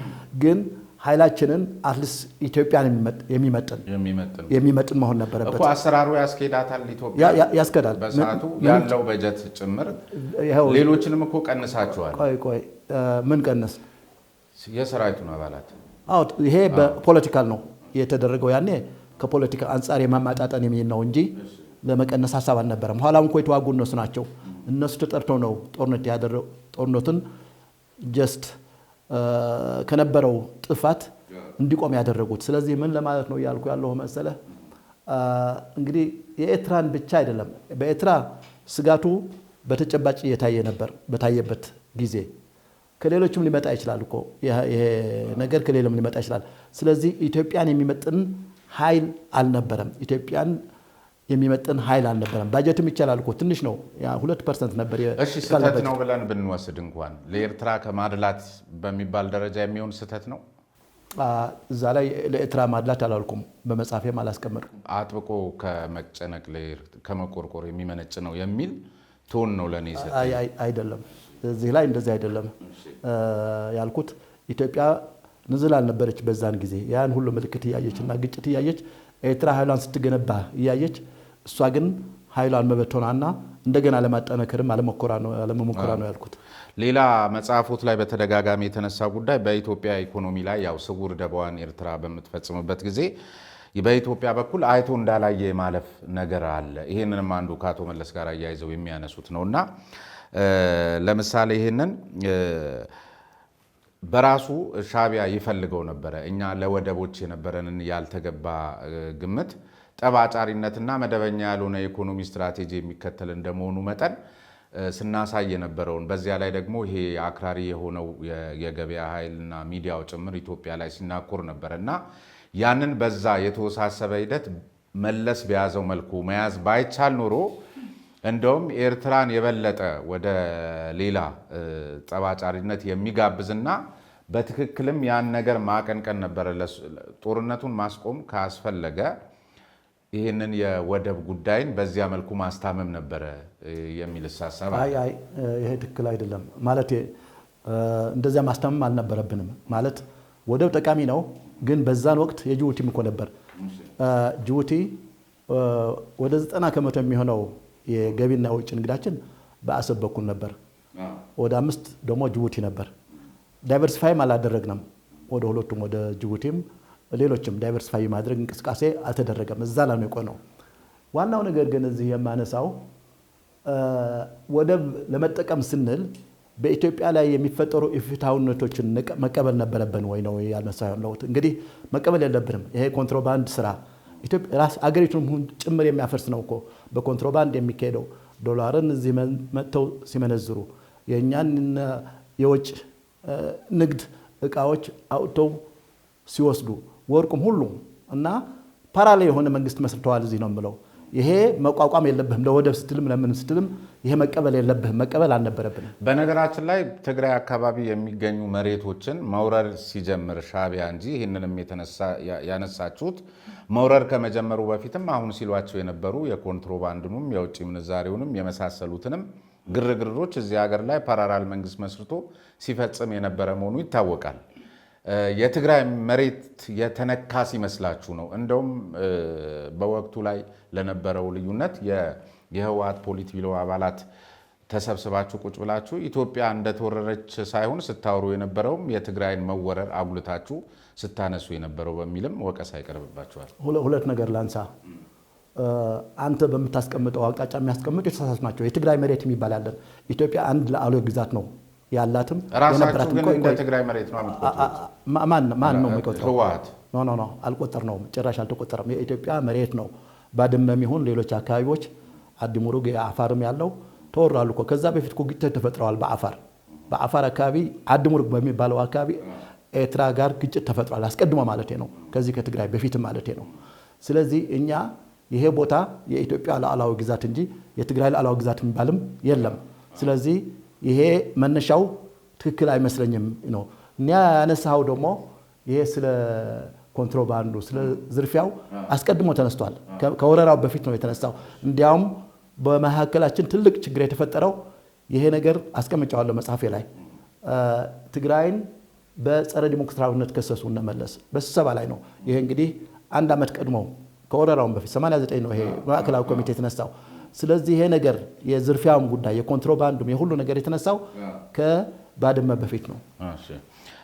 ሌላው ከትግራይን ከጸረ ዲሞክራሲያዊነት ጋር አነሱ እነመለስ አሁን ያሉትን ጉዳይ ምናልባት ኢቭን በእናንተ በኩል ባድመ ለኤርትራ መሰጠቷ ላይቀር ለምን ተዋጋን እስከ ማለት የደረሱ ሰዎች በተለይ እርሶን መጽሐፍም በእንትን የሚሉ ሰዎች በዚህ መልኩ ሲያነሱ ያቻለውና ይህንን የእርሶን ሀሳብም ጭምር የሚደግፉ አካላት በተለይ ጦርነቱ የቱ ጋ ይቁም የሚለው ጉዳይ ላይ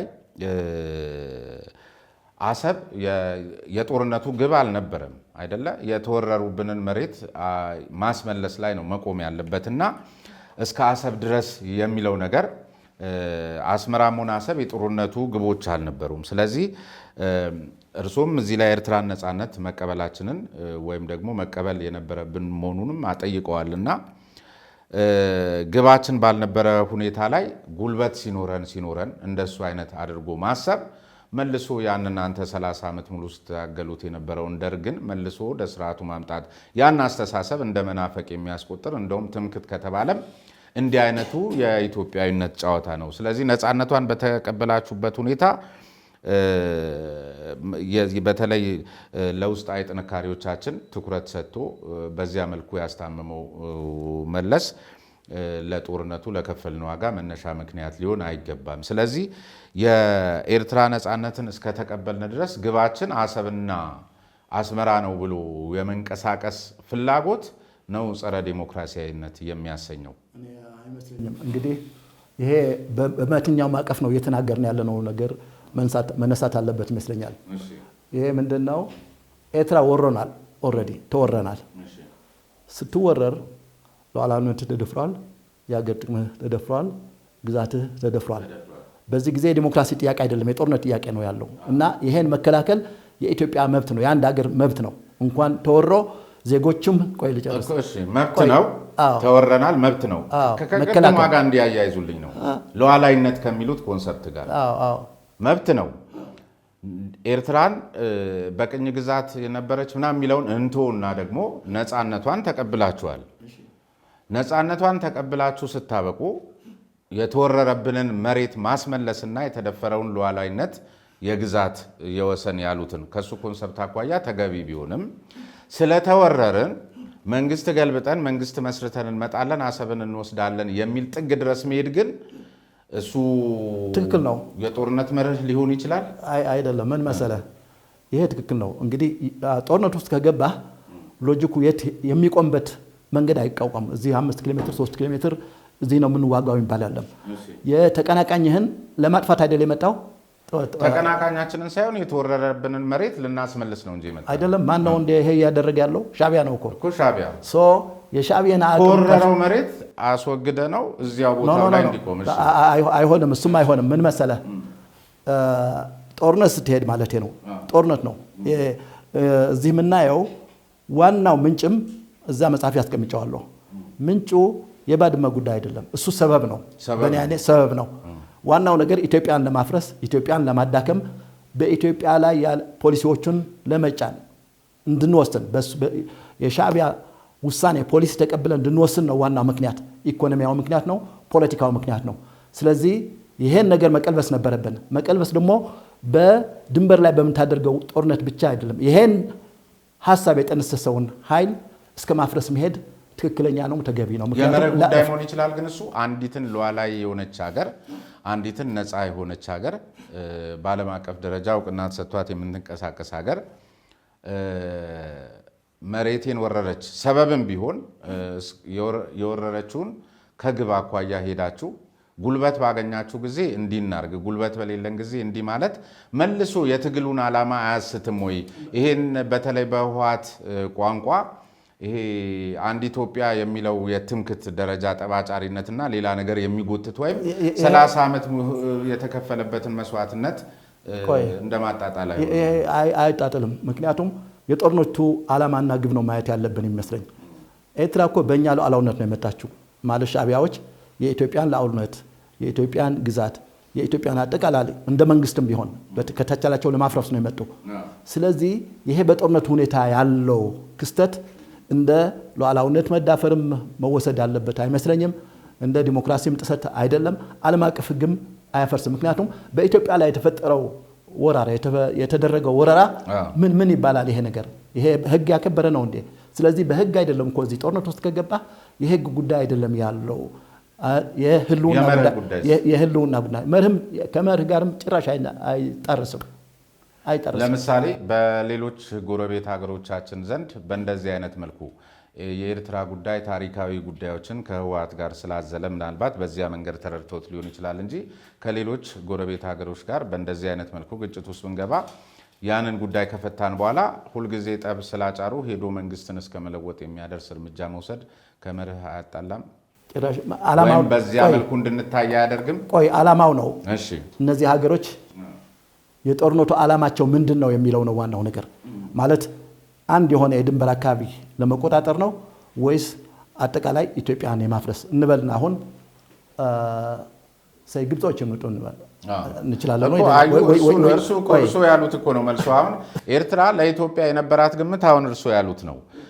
ኢቭን ህወሓትን ጭምር መርታ እዚህ እንዳስቀመጠች የምታስብ እና በጣም ከአቅሟ በላይ የተወጠረች ቲቪተኛ ሀገርና አመራር ያላት ሀገር እንደነበረች ይታወቃል። በዚህም ተባለ በዚያ ጦርነቱን መቀነስ የሚከፈለውን መስዋዕትነት መቀነስ እንጂ ማስቀረት የሚቻልበት እድል አልነበረም ብለው እኮ የሚከራከሩት ከእናንተ በተቃራኒ የነበሩት አካላት ለዚህ ነው ልክ የሚሆኑ። ይገባኛል፣ ይከራከሩ ነበር። ጦርነቱን ማስቀረት አይቻልም። ምክንያቱም ይሄን የሻዕቢያ ባህሪውን መቀየር አንችልም። የሻዕቢያ ያን ጊዜ ባይሆን አሁንም ያው እየቀጠለ ነው ያለው። ስለዚህ ይሄ የማይቀየረውን የማይለወጠውን ነገር እንለውጥ ካል ይሄ ሞኝነት ነው የሚሆነው እና ከሀገር ጥቅም አንጻር ከህልውና አንጻር ሲታይ ሻዕቢያን እንዲሁ ከቻልን ያኔ ተደናቀፈ እንጂ ብንችል ኖሮ ሻዕቢያ መደምሰስ ሰራዊቱ ማለት ነው መደምሰስ የነበረበት ኃይል ነው የሚል እምነት አለ። ምክንያቱም እንደገና አንሰራርቶ ነው አሁንም 2 ጊዜ ጦርነት እያደረገብን ያለው 2 ጊዜ ጦርነት አድርጓል በኢትዮጵያ ውስጥ ማለት ነው።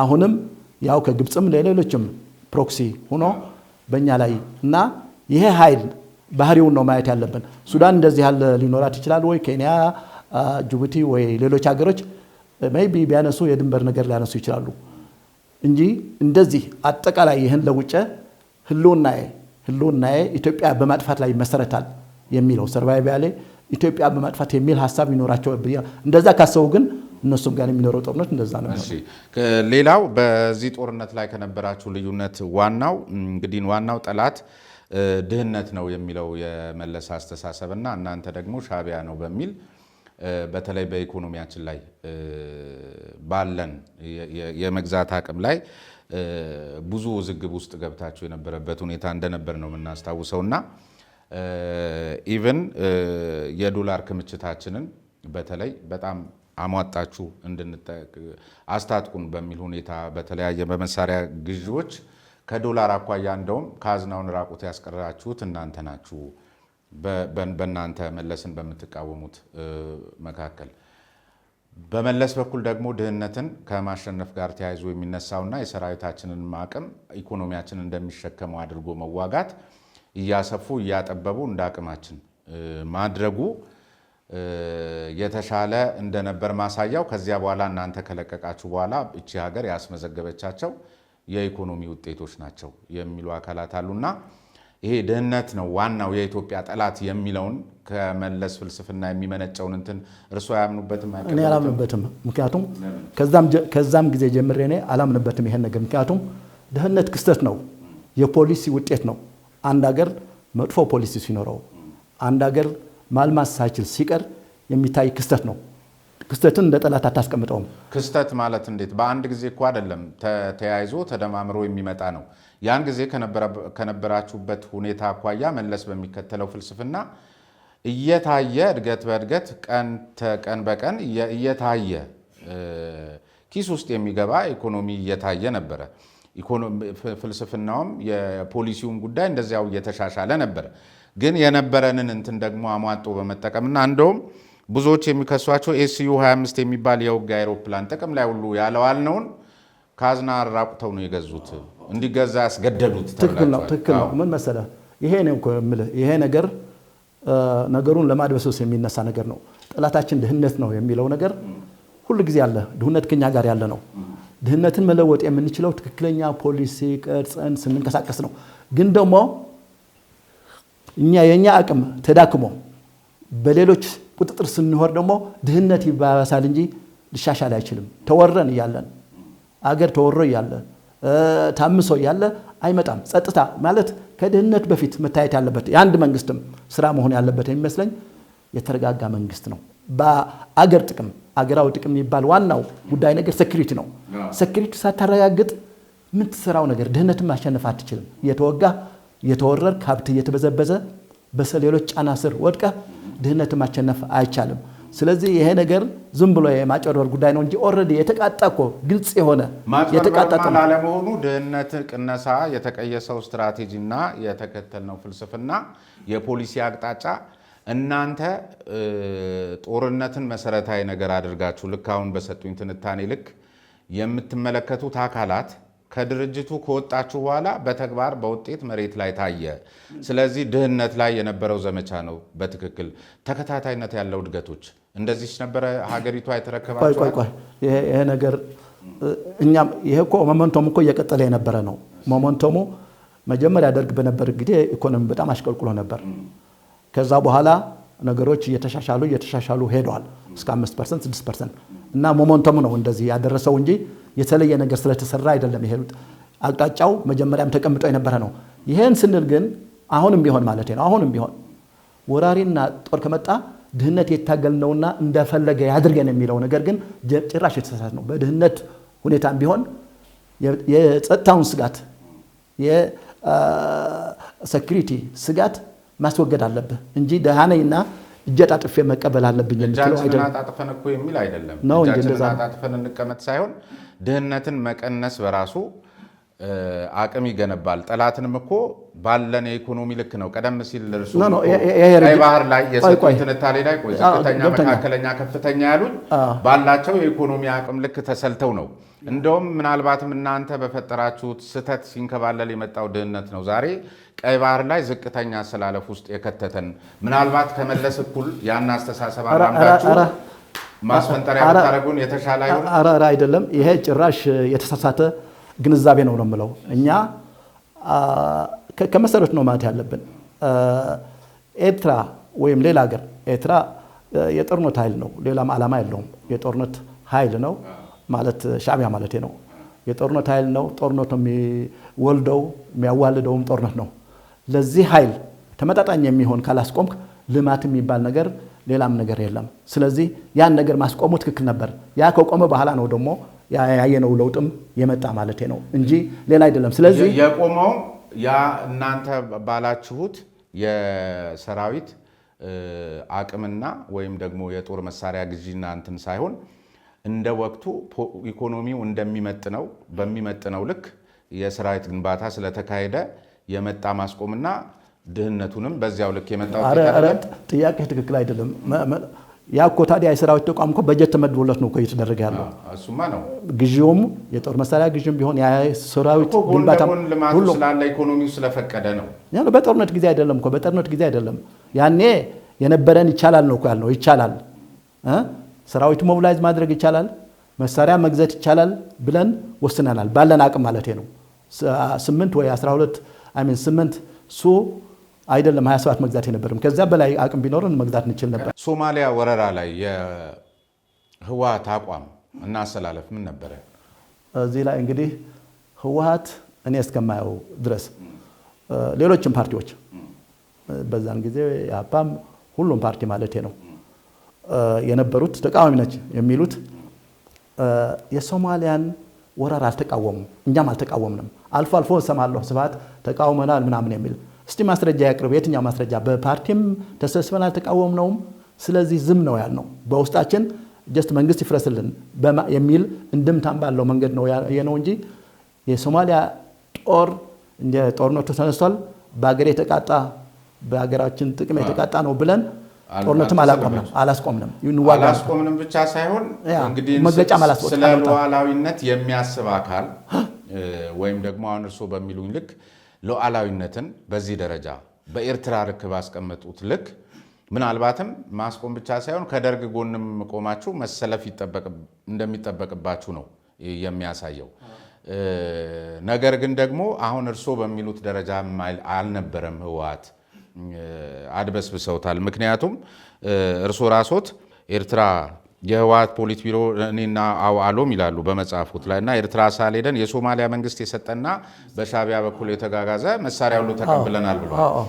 በዚያ በኩል ደግሞ የዚያድ ባሬ ወራሪ ኃይል ደግሞ የኦሮሞ ተቋሚዎችንም ደግሞ ሲገል ተመልክተን እናንተ ፓስፖርት ኖሯችሁ እንደፈለጋችሁ የምትንቀሳቀሱበት እድል ከነበረ እንደውም የዛኛው አካል ተባራሪና አስወራሪ ናችሁ እና ህወሓትን የወረራ ጉዳይ የሉዓላዊነት ጉዳይ በዚህ ልክ አስጨንቆት በኤርትራ በኩል ሲሆን የተናገረው ቀደም ሲል ለእርሶ እንደነገርኩት አሁን ባለው ፖለቲካ ለማትረፍ ካልሆነ እና አቶ ገብሩና ወይም እነመለስ ላይ ሂሳብ ለማወራረድ ካልሆነ የሉዓላዊነት ስሜታቸውና መለኪያቸው በሶማሌ ተለክቶ አብቅቶለታል ይባላል። ምንድነው እዚህ ላይ ያለው መልስ? እና እስቲ እንገሩን። እሺ አሁን ያልኩ በዛን ጊዜ ያልከው አቋም መውሰድ ነበረብን ወይ አልነበረብንም? አንድ ጉላ መውሰድ ነበረብን። የዛን ጊዜ ነው ያወራ ያለው እንጂ በዛን ጊዜ። ስለዚህ መቆም የነበረብን በዛን ጊዜ ከኢትዮጵያ መንግስት ካል ኢትዮጵያ የተወረረች ያለች የኢትዮጵያ ኃይል እስከሆነ ድረስ ወይ ጦርነቱን ማስቆም ለጊዜው ነበረብን። ስለዚህ ያን ነው የገመገምኩ ያለሁት እንጂ አሁን ያለኝን ግንዛቤ ይዤ አይደለም እዛ ያየሁት። ያን ያየ ነው ፕሮክሲ ያኔ ትክክል አድርገን ነው የምንወስደው። ሳይድ ባሬ ብቻ ሳይሆን ይሄ ሳይድ ባሬም አይደለም። ሁላችሁም ህወሓቶች ግን ያኔ እሺ ከደርግ መንግስት ጎን አትሰለፉ፣ ጦርነቱን አቁማችሁ ለደርግ ፋታ መስጠት መቻል በራሱ እኮ ለሉዓላዊነት ያላችሁን ስሜት የሚያንጸባርቅ አልነበረም ነው እኮ ምን ይሄ አልነበረም። ያልነበረ ስለሆነ ይሄ አልነበረም ነው የመጽሐፌ ውስጥ ያስቀመጥኩት። እሱን ለምን ጫን ብለው እሱንም ተንተን ቢያረጉት ሚዛን አይሆን ነበር። ለሶማሌ ሲሆን ገረፍ አድርገው አሁን ካነሳን እንኳን አቋይ ሰባት እንዲህ ብሎ ነበር። ነገር ግን ለሱ ማስረጃ ማቅረብ አይችልም ነው። ዞሮ ዞሮ በአንድም ሆነ በሌላ መልኩ ከሀገር ጎን አለመሰለፋችሁን ገልጻችኋል፣ በአንድም ይሁን በሌላ መልኩ በእርሶ አተያይ።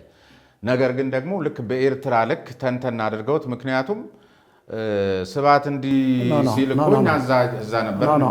ይለያያል እንግዲህ አስቀምጫለሁ እዛ መጽሐፌ ላይ ይሄ በሶማሊያም በኩል የነበረው ሁኔታ አስቀምጫለሁ። ያን ያስቀመጥኩት ያን ስፋት ለስጥቷል። ምክንያቱም ይሄ ኤርትራ ጉዳይ አሁንም ያለ ቀጣይ እና መሰረታዊ ነው የሚለው የሶማሊያ የአንድ ወቅት ጥሰት ነው። የአንድ ወቅት በሀገራችን የመጣ ነገር እንጂ ቋሚ ሆኖ አይታየኝም። ቋሚ አይደለም፣ ልታደርግም አትችልም። የኤርትራ ግን እንደ ቋሚ ተጠናክሮ ኢትዮጵያን የማዳከም የማፍረስ ስራ ሶማሊያ የኡጋዴን ጉዳይ ስቲል እንግዲህ በቋሚነት እኮ ሀገር ለመተራመስና የተቀባበለ ቦምብ ሆኖ እኮ የቆየ ነውና እንደገና ደግሞ ቋሚ ነው ቋሚ አይደለም በሚልስ ሉዓላዊነት ጉዳይ ይለካል ነው እዚህ እሱ ማስረት ነው ብያለሁ እኮ እዛ አስቀምጬ ግን ያን ያህል ጫና ሰጥቶ መተንተኑ በቋሚ ስጋት በሆነው ላይ አሁን እንኳን በባህር በር ጉዳይ በሌሎችም በብዙ ጉዳይ በፕሮክሲም ጉዳይ ቋሚ ነው። በእኔ እምነት አሁን የሻዕቢያ መንግስት በቋሚነት በፕሮክሲ የተሰለፈ ኃይል ነው። የአረቦች የአንዳንድ ሀገሮች እዚህ አካባቢ ያለው ፕሮክሲ ኃይል ነው፣ ቋሚ ነው። ሶማሊያ ግን ራሳቸው ለመቻል የሚሄዱ ያኛው አካባቢ ቢሆን እርሾ ሆኖ ያገለገለ አይደለም። አንዳንዴ እርሾ ሆኖ ልክ እንደ በሻዕቢያ ልክ እርሾ መሆን አይችልም። በኦጋዴን በኩል ያለው ለእንደዚህ አይነት ለጠባጫዎች ሊሆን ይችላል። ሩቅ ነው። ሶማሊያ ገና አልተጠናከረችም። መንግስት እኮ የራሱ አልመሰረተችም። እንኳን እንደገና ወራር በኢትዮጵያ ላይ ለመመስረት በፕሮክሲ ልታገለግል ትችላለች። ግን የመጀመሪያው ስራ የራሷ ቤት ስራ ያልጨረሰች ሀገር ነች። እሺ ሌላ እንደው እዚህ ጋር ቢነሳ ደስ የሚለኝ ብዙ ጊዜ አንዳንድ መጽሐፎች ላይ ሳነብ ትግሉን የመሰረቱት 7 ናቸው ምናምን ከትግሉ ጋር የምታያይዙት ነገር አለ።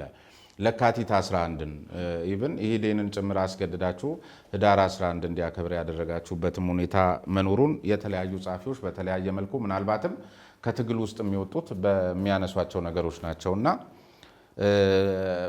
እዛ ላይ ችግር የለውም በሚል ነው የዘለሉት። ለምንድን ነው ለካቲት 11 በ11 የትግሉ ቀን የሚከበረው? በእርግጥ እንደሚባለው መስራቾቹ 11 ስለሆኑና ምናምን ነው ወይስ ምንድን ነው ምክንያቱ የተለየው? ይሄ ስለ አመሰራረቱና ስለ ትግሉ አጀማመር የተለያዩ ታሪኮች አሉ። ማለት ከዛ በፊት ስለምን አይሆንም የሚል ነገርም አለ። ምክንያቱም ከዛ በፊት የተቋቋመ ድርጅትም አለ። ያሁን ሆኖ ግን የትጥቅ ትግል የተጀመረበት ነው። የካቲት 11 በይፋ የትጥቅ ትግል የተጀመረበት ነው እና በወቅቱ ደግሞ ይሄ ትጥቅ ትግል የነበረውን ጨቋኝ መንግስት ለማስወገድ የተደረገ ትግል ነበር። እኔ በ17 ዓመት የተደረገው ትግልም ጸረ ደርግ ትግል ነበር። ስለዚህ አግባብነት አለው። ስለዚህ ጅማሬ ማክበር ሌላም ነገር ሊያከብር ይችላል። ይሄ ትጥቅ የተጀመረበትና ደርግን ለመጣል የተፋለመበትን ጅማሬ ማስቀመጥ ትክክል ሆኖ ነው። ህዳር 11 ምን ያገናኘዋል ታዲያ? ቆይ እነሱ ብአዴኖች ናቸው መጠየቅ ያለባቸው፣ ኢህዴኖች መጠየቅ አለባቸው። ምን እንደሆነ እነሱ መመለስ አለባቸው። እኔ የዚህ የካቲት 11 ቁጥር ጋር ይሄ እዚህ ላይ ካለው ጋር አገናኝተው ታስገድደው አይደለም። ይሄ ያው ብናነሳው የተሻለ ነው የማይሆን ነገር ነው። ከ11 ቁጥር ሳይሆን ጀስት ታሪካዊ አጋጣሚ 17ም ሊሆን ይችላል የሆነ ነገርም ሊሆን ይችላል። ሌላው ግን ከአንድ ከኔ ጋር ከዚህ ከኤርትራ ጋር ከባድመ ጋር በተያዘ እኔ ፕሮግራም ላይ ምናልባት በዚህ በለውጡ ማግስት ዋልታ ላይ ሆኜ ጠይቄያቸው ነበርና ታምራት ላይ እኔን በቃ ኦሬዲ እኮ በትግሉ ጊዜ ባድመን አንድ ደንገ ገዳሙ ነው ምናምን የምትባል ቦታና ስሟን ማላስታውሰው ቦታ ህወሓት አሳልፎ የሰጠ መሆኑን ከናንተ ጋር ተሰልፎ የነበረ አካል እና በዚህ በቦናፓርቲስት ምናምን በሚለው አስባብ እስር ቤት ገብቶ የነበረና አብሯቸው ታስሮ የነበረ አካል እንደነገራቸው ይህንንም ደግሞ እሳቸው ኤርትራ ለመጨረሻ ጊዜ ሄደው በነበረ ጊዜ አንድ የሻዕቢያ አካል ድሮ እኮ ነው ህወሓት የሰጠን ብሏቸው የነበረና ነገሌ ነበሩበት ብሎ እንደነገራቸው እሱን እያስታወሱ እስር ቤት የነበረው ጓድ እናንተ ሲነግራቸው ከሱ ጋር አገናዝበው ኦሬዲ ድሮ እንደ አዲስ መሬት የተወረረ ምናምን ብሎ ጥያቄ አነሳ እንጂ ሸጦ የጨረሰው ሐሳብ ነግረው ነበር አይደለም። ምን መሰለህ አንድ ስህተት እንደነበረ አስታውሳለሁ። እንግዲህ በወቅቱ ስብሃት ነበር ሊቀመንበሩ የህወሓት ሊቀመንበር እና በድንበር አካባቢ የሚነሱ ግጭቶች ነበሩ፣ አለመግባባቶች ነበሩ እና እሱ ከስብሃት ኤፍሬም ጋር ይወያይ ነበር። አንድ ሁለት ቀበሌዎችን በትግራይ ስር የምናውቃቸው ቀበሌዎችን ሻዕቢያዎች እንዲንቀሳቀሱ ፈቅዷል። ያኔ ጦርነቱን ማብረድ ብሎ ፈቅዷል። ግን ዋናው ጥያቄ የነበረ ያኔ የሻዕቢያዎች ድንበርና ካልን ነው ያነሱት። እኛ ድንበር የማከለል መብት የለንም፣ ምክንያቱም መንግስትም አይደለንም፣ አማጺ ነን። ይህ መንግስታዊ አማጺ እንጂ መንግስት ስላልሆን ይሄ ማለቅ ያለበት ድንበር የማከለል ስራ በመንግስት ነው እንጂ እኛ ማከለል ነው መልስ የተሰጠው ያኔ። ስለዚህ ይሄ በአስተዳደር በኩል ያለው ይሄ ወጣ ገባ ህጋዊነትም የለውም። ስለዚህ እሳቸው ትክክል አይደሉም ማለት ከህግ አንጻር ትክክል አይደሉም። ከህግ አንጻር ነው እያነሳ ያለው። ምክንያቱም ቲፒኤልኤፍ እኮ መንግስት አይደለም ያኔ መንግስትም አይደለም አማጺ ነው እንጂ። ስለዚህ ለተወሰነም ጊዜም እንዲገለገሉበት ይሁን ነገር ሰጥተው ሊሆን አንድ ሁለት ቀበሌ የሚነሱ አሉ ነው የምሰማቸው። ሰጥተዋል የሚል ነገር እሳቸው ሊሆን ይችላል። ሌላ ዋናው ነገር መታየት ያለበት ከህግ አንጻር ይሰራል ወይ ይሄ ነገር ነው። ሌላ መጽሐፉ ላይ ሊነሳ የሚገባው አንዱ ጉዳይ ከዚህ አሁንም ከወገንተኝነት አኳያ ከዚህ እናንተም ላይ ከመጣው ይሄ ሰበብ እየፈለጉ ማሰር የመሳሰሉትን ከታምራት ላይ እኔና ከስዬ ጋር ባነሱት ነጥብ ላይ የታምራትን ሙሰኝነት እንደ ቅቡልነት ወስደው የስዬ ላይ የተለሳለሱበት ሁኔታ ከወገንተኝነት ጋር ይነሳቦታል። አይደለም እንግዲህ አንዱ የነበርኩበት ነው። ለእኔም የመጣ ነው። መጽሐፌም ውስጥ አስቀምጫለሁ። ምንድነው የታምራት ሌላውን ጉዳይ አላውቅም። አንድ ጉዳይ ግን አውቃለሁ። ሼህ አላሙዲ መቀሌ መጥቶ እኔን ስዬንና አባይ ፀሐይን አግኝቷል። ሲመጣ ማመልከቻ አለኝ ብሎ ነው የመጣው። ማመልከቻ አለኝ ብሎ መጣና ታምራት ላይ እኔ ገንዘብ ዘረፈኝ፣ $8 ሚሊዮን ዘርፎኛል፣ ስለዚህ ባካችሁ አስመልሱልኝ የሚል ይዞ መጣ። እኛ ይሄ እርግጠኛ ነው የአላሙዲን አልተቀበልንም። ስለዚህ ማምጣት ያለብን ወደ ማዕከላዊ የፓርቲው ማዕከል አመጣ ነው። እንደዚህ ያለ አቤቱታ መጥቷል፣ ይሄ ነገር መጣራት አለበት የሚል ነገር አነሳን። እሺ ተብሎ የሚያጣራ ቡድን ተቋቋመ።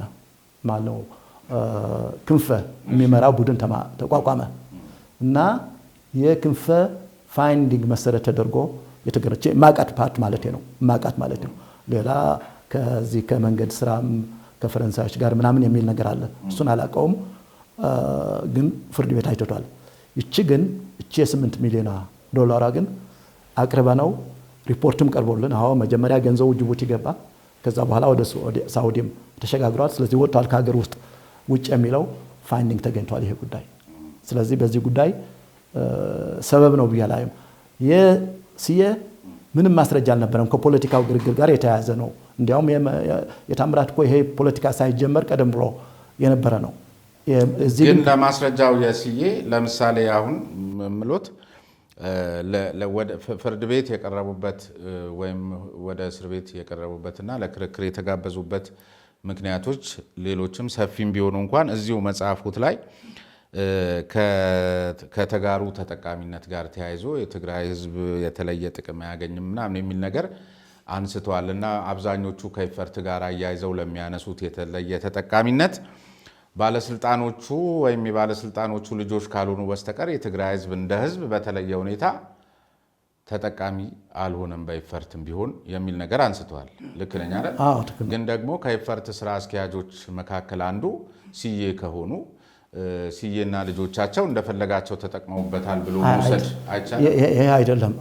አሁን ከተጨባጭና ከህግ አንጻር ነው እንጂ ነገሩ ዝም ብለን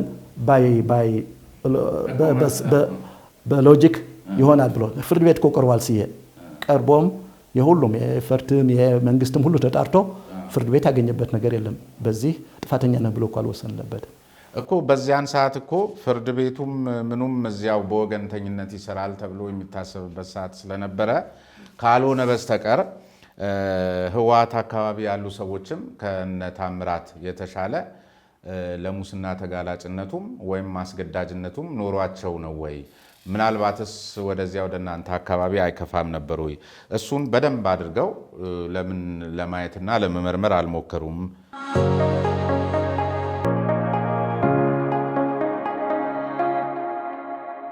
ሜሪት ፕሮፐርቲ የዛሬው የባይፈርስ ሚዲያ ስለ ነጻ ሀሳብ ፕሮግራማችን ስፖንሰር ነው። ከልብ ለማመስገን እንወዳለን። በመሃል ፒያሳ እጅግ ተመጣጣኝ በሆነ ዋጋ የመኖሪያ ቤቶችን እየሸጠ የሚገኘው ሜሪት ፕሮፐርቲ አሁን ደግሞ በተክለ ሃይማኖት ግዙፍ የገበያ ማዕከል ገንብቶ ለሽያጭ አቅርቦላቸዋል። የገበያ ማዕከል ውስጥ የንግድ ሱቅ ባለቤት ለመሆን ደግሞ የሚፈልጉ ከሆነ 0912203457 0976586777 ሃሎ ይበሉን።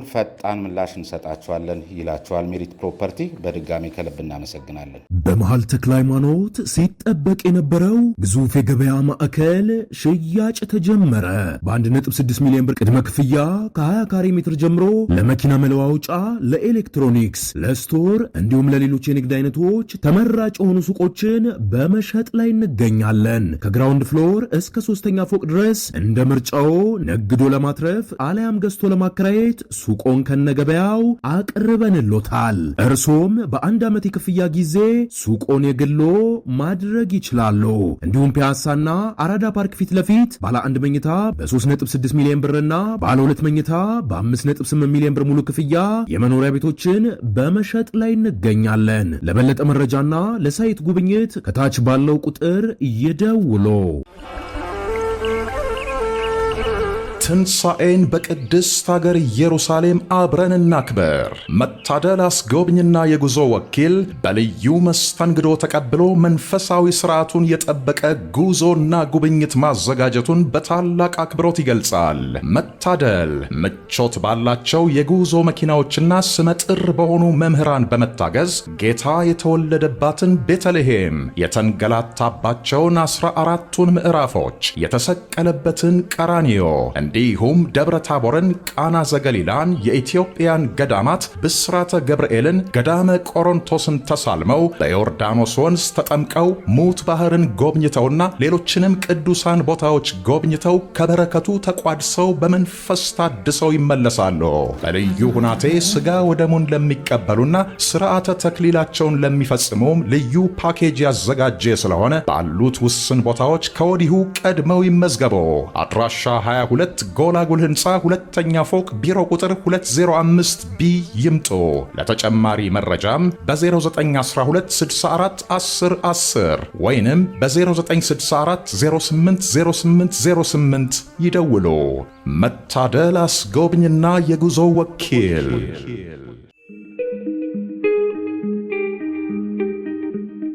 እኔ ተጨባጭ ማስረጃ ካገኘሁ አደርጋለሁ። ይሄ አለ አሁን ሙሉ በሙሉ ግልጽ የሆነ ይሄ ኔትወርኪንጉ ጎልቶ ወጥቷል። ይሄ የኢፈርትን ይሁን ሌላ የመንግስትም ሀብት የመዝረፉ ጉዳይ አሁን ጎልቶ ወጥቷል። በዛን ጊዜ በተጨባጭ ይሄ ሙስና አንስተናል እኮ በዚህ በክፍሉ ወቅት አስቀምጠነዋል። የምናውቀው አንስተናል፣ እንጣራት የሚልም አቅርበናል። እኛ ሙስና ነው ያቀረቡት እነመለስ አይደል? በሙስና ሲያቀርቡ እኛ ደግሞ የምናውቃቸው ነገሮች አሉ፣ በመለስም ጭምር ማለት ነው። የምናውቃቸው ነገር ሳሉ ይሄ ነገር ይጣራ። ሁላችንም ብቻችን ሳይሆን ቤተሰቦቻችንም ጭምር ገለልተኛ የሆነ ኮሚሽን ተጣርቶ ያጣራን ማን ምን እንደዘረፈ የሚል ነገር ተነስቷል። አልተቀበሉትም፣ እነመለስ አልተቀበሉትም። ይሄን ነገር ሳይቀበሉት ቀሩ። ስልጣን ስለተቆጣጠሩ ግን አንዱን ወገን በሙሰኝነት ወህኒ ወረወሩ። እነሱ ግን ሳይጠየቁ ይሄን ቀጠሉበት። እንዲያውም እኔ እኮ ይሄ ተሐድሶ የሚባለው ሙሰኝነትን በጣም ያነገሰ የቀጠለ የፖለቲካ ታማኝ እስከሆነ ድረስ ምንም አትጠየቅም የሚለው ነገር የተደመደበት ስብሰባ ነበር ይሄ። እናንተም ይሄንኑ ስታደርጉት ነበር የሚሉ አካላት ደግሞ በተለይ በማስረጃ እስኪ ልንገሩት። እርሶ ፕሬዚዳንት በነበሩ ጊዜ እንግዲህ ከተለያዩ ጋዜጦች ኢትዮጵያ ጋዜጣ ላይና የሆነ መጽሐፍ ላይ ያነበብኩት ይመስለኛል የደርግ እድገት በህብረት ዘመቻን ጥሪ አቋርጦ ወደ መቀሌ ሲመጣ እርሶ ሸሽገው ቤቱ አቆይተው ወደ በረሃ የላኩት አንድ የስፖርት መምህሩ የነበረ ወይም መምህር የነበረ ሰው ነበረ የሚል ነው እዚያ ጋዜጣ ላይ ያነበብኩትና እሱ ለምሳሌ እናንተ የመቀሌ ከገባችሁ በኋላ ተራ የኮሚኒስት የፓርቲ አባል ነበርክ በሚል ሰበብ ቤቱ ተወስዶበት እንደዚህ በዛ ሰዓት አቅም የነበራቸው ኃላፊዎች ቀምተውት ቤት ሰርተውበት ወይም ትልቅ ፎቅ ሰርተውበት እሱን ለማስመለስ በጣም እርሱ ጋር እንደተመላለሰና እንደ አንድ የክልል አስተዳደር ሲደርስበት የነበረውን መከራ ሊያግዙት ያልቻሉ መሆኑን ከዚያ በኋላ ደግሞ ኢቭን ከእርሱ ከወረዱ በኋላ መንገድ ላይ አግኝቶት ጠይቆት ነበረ ስተት የነበሩ መሆኑን ነግረውታል። ሌላም እንደነዚህ ማነች እነ ወይዘሮ ኤልሳ የሚባሉ እንደዚህ ሌላ ዲያቆናትና ቀሳውስቱም በተመሳሳይ በጣም በ7 ጥይት መመታቱን በተለይ ወይዘሮ አረጋሽ ነው የሚከሰው እሱና እርሱ በእርሱ ስር ያሉ እንደነበሩት ሁሉ እርሱም ልክ መለስ ኃላፊነቱን ወስዶ ተጠያቂ ይሆናል እንዳሉት ሁሉ ቢያንስ አስተዳዳሪ ነውትና በስሩ ያሉ የስራ ኃላፊዎች ቀደም ሲል የነካካዋቸውን የሰብአዊ መብት ጥሰቶች ሲፈጽም ምን አደረጉ ወይስ ልክ አይደለም? ሁለት ነገር እንለይ። የፖሊሲ ስህተቶችና የሰብአዊ መብት ጥሰቶች የሚሉት ሁለቱ ነገሮች ላይ ተለያዩ። እንግዲህ በፖሊሲ ደረጃ ያልካቸው ይሄ የቤት ስፖርት አስተማሪው ቤት ይሁን ሌሎችም ስንገባ ያስቀመጥነው ፖሊሲ ነበር። የቤት የሚታወቀው ምንድነው በኢትዮጵያ በአጠቃላይ ትርፍ ቤቶች ተወርሰው ነበር በደርግ ጊዜ እና ስንገባ ትግራይ ውስጥ ይሄ ነገር እንግዲህ ይሄን እኛ ቤት አናስተዳድርም መመለስ አለበት ለባለቤቱ የሚለው ነገር ተመለሰ። ሲመለስ ግን ፖሊሲ ወጣ በድርጅቱ ማለት ነው። በአንድ በሁለት ሳይሆን በድርጅቱ በማዕከላዊ ኮሚቴ 2-3 ኤክሰፕሽንስ ግን አስቀመጥ። አንዱ ምንድነው በደርግ ውስጥ ከክፍለ ሀገር ስልጣን በላይ የነበሩት አይመለስላቸውም። በኃይለ ሥላሴ ውስጥ ከፊታውራሪ ማዕረግ በላይ ያሉ አይመለስላቸውም። ኬዝ ባይ ኬዝ ደግሞ ቤታቸውን በጉቦ በምናምን ያሰሩት ደግሞ ይሄ አይመለስም የሚል ነገር ፖሊሲ ተቀመጠ። እንግዲህ ይሄ ፖሊሲ ነው ተግባራዊ የሆነው። ሰዎቹ በዚህ ነው ፊት የሆኑ ያልካት ሰላይ ናት ተብለ ተቀመጠ። ስለላ ተሰራ ነበር የሚለው ከኃይለ ሥላሴም ከላይ ሰው ማስገድላለች ተባለ። እነዚህ ደግሞ የኢሰፓ የከፍተኛ አመራሮች ናቸው ተባሉ። በዚህ ምክንያት ነው እንጂ ይሄ በግለሰብ እንደዚህ ተብሎ የተደረገ ነገር አለ። እነዚህ ቤቶች እስካሁን ድረስ አሉ። እንዲያውም በቅርቡ ህወሓት ሽጦ ገንዘብ ለመያዝ የሚሞክርበት ነገር አለና ፖሊሲው አልተቀለበሰም። እኔ አሁን ቢሆን ፖሊሲውን ቀለብሰው ነበር። ምክንያቱም ይሄ ኢሚንት እዚህ ግባ የሚባል ሀብት ነው። በዛን ጊዜ የነበረን የሀብት አመለካከት ሆነ እንጂ አንድ ቤት 2 ቤት ቢኖረው ምንም ዋጋ ያለው እስከዚህ ድረስ ያለው ግን ያ የነበረው አክራሪ አመለካከታችን ግን የመበቀልም መንገድ ነበረው። ይሄ መደብ ትግልም የሚባል ነገር ነበር። ስለዚህ እነዚህ ከፍተኛ መደቦች ሀብታቸውን ጭምር እናዳክመው የሚል ፖሊሲ ነበር ማለት ነው። ስለዚህ እሺ የፖሊሲ ኢሹስ ከሆነ ልክ ነው። ከዚያስ ደግሞ ይህንን ጥያቄ ያነሱ አካላትን የፖሊሲ ኢሹን በፖሊሲ ኢሹ ልክ አሁን እንደመለስ እየተቻለ በዚያ ደረጃ ሰዎችን ለስቃይ መዳረግ ቶርቸር ማድረግ ተገቢ ነው? ኖ ቶርቸር የተደረገን አላቅም ካለ ይቅረብ። አሁንም እንኳን ለክፍት ነው። አሁን እኔ ባነበብኩት ጋዜጣ ላይ ይሄ ጋዜጣ ተው ይሄ ጋዜጣ በዚህ ተመስርተህ አይደለም በማስረጃ የተቀረበ ቶርቸር ተደርጓል ይሄን በማቅረቡ የሚለው ነገር ካቀረብ አለን እኮ አሁንም ፍርድ ቤት ለመቅረብ እንችላለን። ሁሉም ሊቀርብ ይችላል ማለት ነው።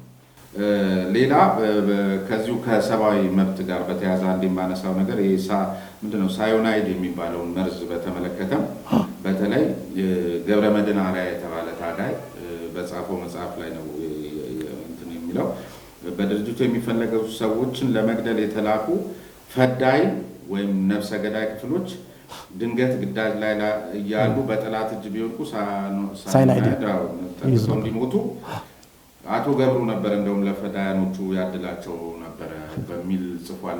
አንድ ቦታ እኔ አላነበብኩትም ግን መልሱን ሰጥቼ መልሱን ስጡን። እሺ እኔ አያይዘው አማራ በመሆናቸው በእንደዚሁ በሳይናይድ ይገደሉ ነበረ። እዚያ ህወሓት የዚህ ሴራ ነገር አያይዘው ይመልሱት። ጠቅላላ ውሸት ነው። ምን መሰለህ እንግዲህ ምንድነው የሆነው? እኔ በዛን ወቅት የአንድ ዞን የህዝብ ግንኙነት ሰራተኛ ነበርኩ። የእንደርታና የራያ ዞን አንድ ላይ ደቡብ ዞን ይባል ነበርኩ። ስራዬም ለአንድ ዓመት ተኩል የሚሆን ከተማ እየገቡ ይሄ መዋቅሮችን መዘርጋት መስራት ነበር። ትግራይ 4 ዞኖች ነበራት ያኔ እና ከአራቱ አንዱ ነበርኩኝ ነኝ እና ስንሄድ ሳይናይድ ይሰጠናል። ምክንያቱም ሰዎች ያውቀናል ማን ነው በመዋቅር ያለው ስለምንታወቅ ሳይናይድ በቴትራሳይክሊን አምፒውል ውስጥ ተመርቶ ይሰጠናል። 3 መንገዶች እናደርጋለን ማለት ነው። አንድ ቦምብ ይሰጠናል፣ ሽጉጥ ይሰጠናል፣ ሳይናይድ ይሰጠናል። በቦምቡ ከተከላከልክ በሽጉጥ ከተከላከልክ አንድ መንገድ ነው። ሁለተኛ ካልሆነልህ ደግሞ ቦምቡን ታፈነዳለህ። ካልሆነ ደግሞ ላይሰራ ይችላል በሚል ሳይናይዱን ትውጣለህ ማለት ነው። ስለዚህ በዚህ መንገድ የተሰጠ የድርጅቱ ምክንያቱም የብዙ ህይወት አሳልፈ ከመስጠት እሱ ይሞት እኛ እንሞት ብለን ወስነን አስቀምጠን ኪሳችን ውስጥ የመጨረሻ ዋስትናችን አድርገን የምንወስደው ነበር። ይህ አሰራር እንደነበረ ትክክል ነው። ግን ይሄ ለአማራ ለትግራይ ለምናምን በዚህ ጉዳይ ትክክል አይደለም።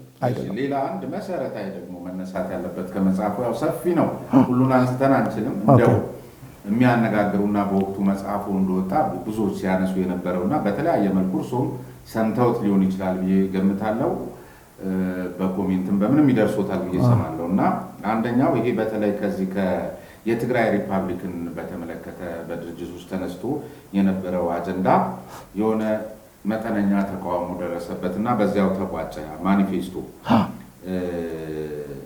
የሚለው ነገር በትግራይ ሪፐብሊክን ከመመስረትና አንዳንዴ እስቲል አሁን ድረስ ከምንሰማቸው ማንገራገሮች በተለይ በራያ በወልቃይት በመሳሰሉት ጉዳዮች ላይ ከሚነሱት መተነፋኩሶችና መንገራገጮች ኢቭን አንቀጽ 39 ዛሬም ድረስ በቀጠለበት የብሔር ብሔረሰቦች መብት እስከ መገንጠል በተለይ በህወሓት በኩል በተለያየ መልኩ የሚነሳ ከመሆኑ አኳያ ምናልባት ዛሬ ላይ እርሶንም ባላቅ የአረናን ፓርቲ እንደተቀላቀሉም እርሶም የሚዋደቁለት ህገ መንግስትና መሆኑን ከመጥቀሱ አኳያ ስናይ መጠነኛ ተቃውሞ ገጠመው የሚለው ነገር መጠነኛ ተቃውሞ አገላለጹ በራሱ የሚያስረዳው በአስተሳሰብ በእምነት ግን አንጠልጥላችሁት እስከ ዛሬም የዘለቃችሁት አስተሳሰብ ነውና ለምን አልገጠመውም ነበር የሚለውን ነገር አሁን በጻፍ ልክ ሲያዩት እንዴት ነው? እስቲ እንግዲህ ምን መሰለህ ያኔ የነበረው አስተሳሰብና ትርክቱን ማየት ጥሩ ይመስለኛል።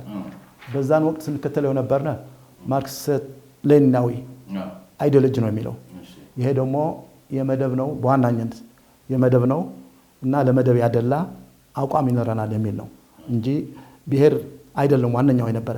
ግን ደግሞ ብሔርን እንደ ስልት ያኔ የተነሳ ማለት ነው ሞቢላይዝ የማድረጊያ የማሰባሰቢያ ስልት ስለሆነ መብትም ስለሆነ በተወሰነ የብሔር መብት የሚባል ስላለ ይሄን ጠቀምበት ተባለ። በዚህ በኩል ያለው ሚዛን ተስሎ ነበር ያኔ ጠፍቶ ነው የመጣው የማኒፌስቶ ሲመጣ 68 ዓመተ ምህረት። ምክንያቱም ጭራሹን እስከ ሪፐብሊክ የሚል ተጽፎ መጣ። ጽፎት ሌሎች ነው የጻፉት። እኛ ያኔ አመራርም አልነበርኩም፣ ግን በስልጠና ላይ የነበርኩ ነበርና መጣ ያ ነገር ተቃወም ነው። ይሄ ነገር ጭራሽ መሆን የለበትም የሚሉት እዛ ስልጠና የነበሩ ሌሎችም ተቃወሙት። በሄደ አይደለም ምንድነው ከዛ ከተቀመጠው በላይ መሄድ ይቻል ነበር ነው መጠነኛ የሚለው። በዚህ ታጠፈ በነበረው ከዛም በላይ ሊሄድ ነበረ ክርክሩ ማለት ነው። ግን አመራሩ ይሄን ነገር እንደገና ማኒፌስቶውን ሰበሰበ፣ አጠፈው፣ አቁም ያለ አለው። ስለዚህ ከፍተኛ ጫና ሳይደርስበት ነው ያፈገፈገው ለማለት ነው መጠነኛ ተቃውሞ ያልኩት እዚህ ላይ። ግን አሁንም ማስተሳሰቡ እኮ በቀደሙት አሁን በማርክሲስትም ሌኒኒስትም ነን ሳይሉም ጭምር አሁንም ድረስ ብዙዎቹ የሚያራምዱትና አንዳንድ የሆነች ነገር በተነሳች ቁጥር የሚያውለበልቧት ባንዲራ ነች። አዎ ይገባኛል። እዚህም አሁን ህወሓት ከፌዴራሉ መንግስት ጋር በነበረው ምናምኖች ውስጥም እሷን ነው የሚያነሳውና ገባኝ። እርሱ ውስጥ አሁን አለች ወጥቷል። በእርሱ አስተሳሰብ አሁን የዚህ የሪፐብሊክ የትግራይ የሚለው አስተሳሰብ ትግራይ ውስጥ አለ። ባስተሳሰብ እንግዲህ ምን ማለት ኖ እኔ አልቀበለውም። ይሄ ትግራይ ሪፐብሊክ እኔ አልቀበለውም። ይሄ ግልጽ ነው። የአረና አባል ነኝ፣ እስካሁን ድረስ የአመራር አባል ነኝ። አረና ግን ይሄ አስተሳሰብ ነበረው በፊት ማለት አልነበረውም። ጭራሽ አልነበረው ስል የትግራይ ሪፐብሊክን እያልኩ አይደለም። የዚህ የብሔር ብሔረሰቦች መብት እስከ መገንጠል የሚለው አልነበረውም። አረና የለውም። እንዲያውም በአንድ ወቅት አረና ምን ብሎ ነበር? ጭራሽም አረና ነፍርሰን ይሄ የአገር አቀፍ ፓርቲ እናድርገው የሚል ነገርም ተነስቶ ነበር። እስከዛ ነው የነበረው።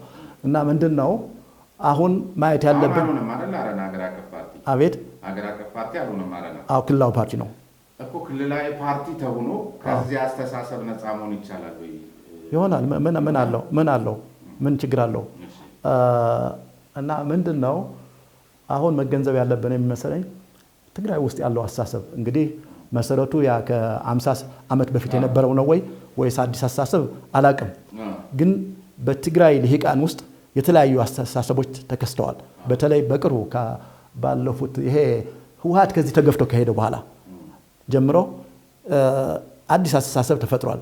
ይኸውም የትግራይ ሪፐብሊክ መመስረት አለብን፣ አሁን በዚህ ባለው ባቀር አቀፉ ፖለቲካ መካተት የለብንም የሚል አንድ የፖለቲካ አቅጣጫ ሆኗል። በዚህ ዙሪያም የተደራጁ ፓርቲዎች አሉ። 3-4 ፓርቲዎች ተደራጅተዋል በዚህ ዙሪያ። አሁን በዚህ ዝም ብሎ የግለሰቦች ሳይሆን አሁን የተደራጀ በፖለቲካ በተቋም ደረጃም ያለ አስተሳሰብ ነው። ይሄ አንድ አስተሳሰብ ነው።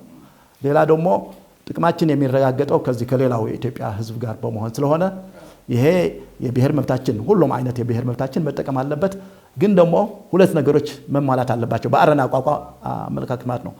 ይሄ ፌዴራሊዝም የሚባለው ሀቀኛ በአካባቢያችን እንድንወስን በአካባቢያችን እንድናለማ ነፃነት መስጠት አለበት።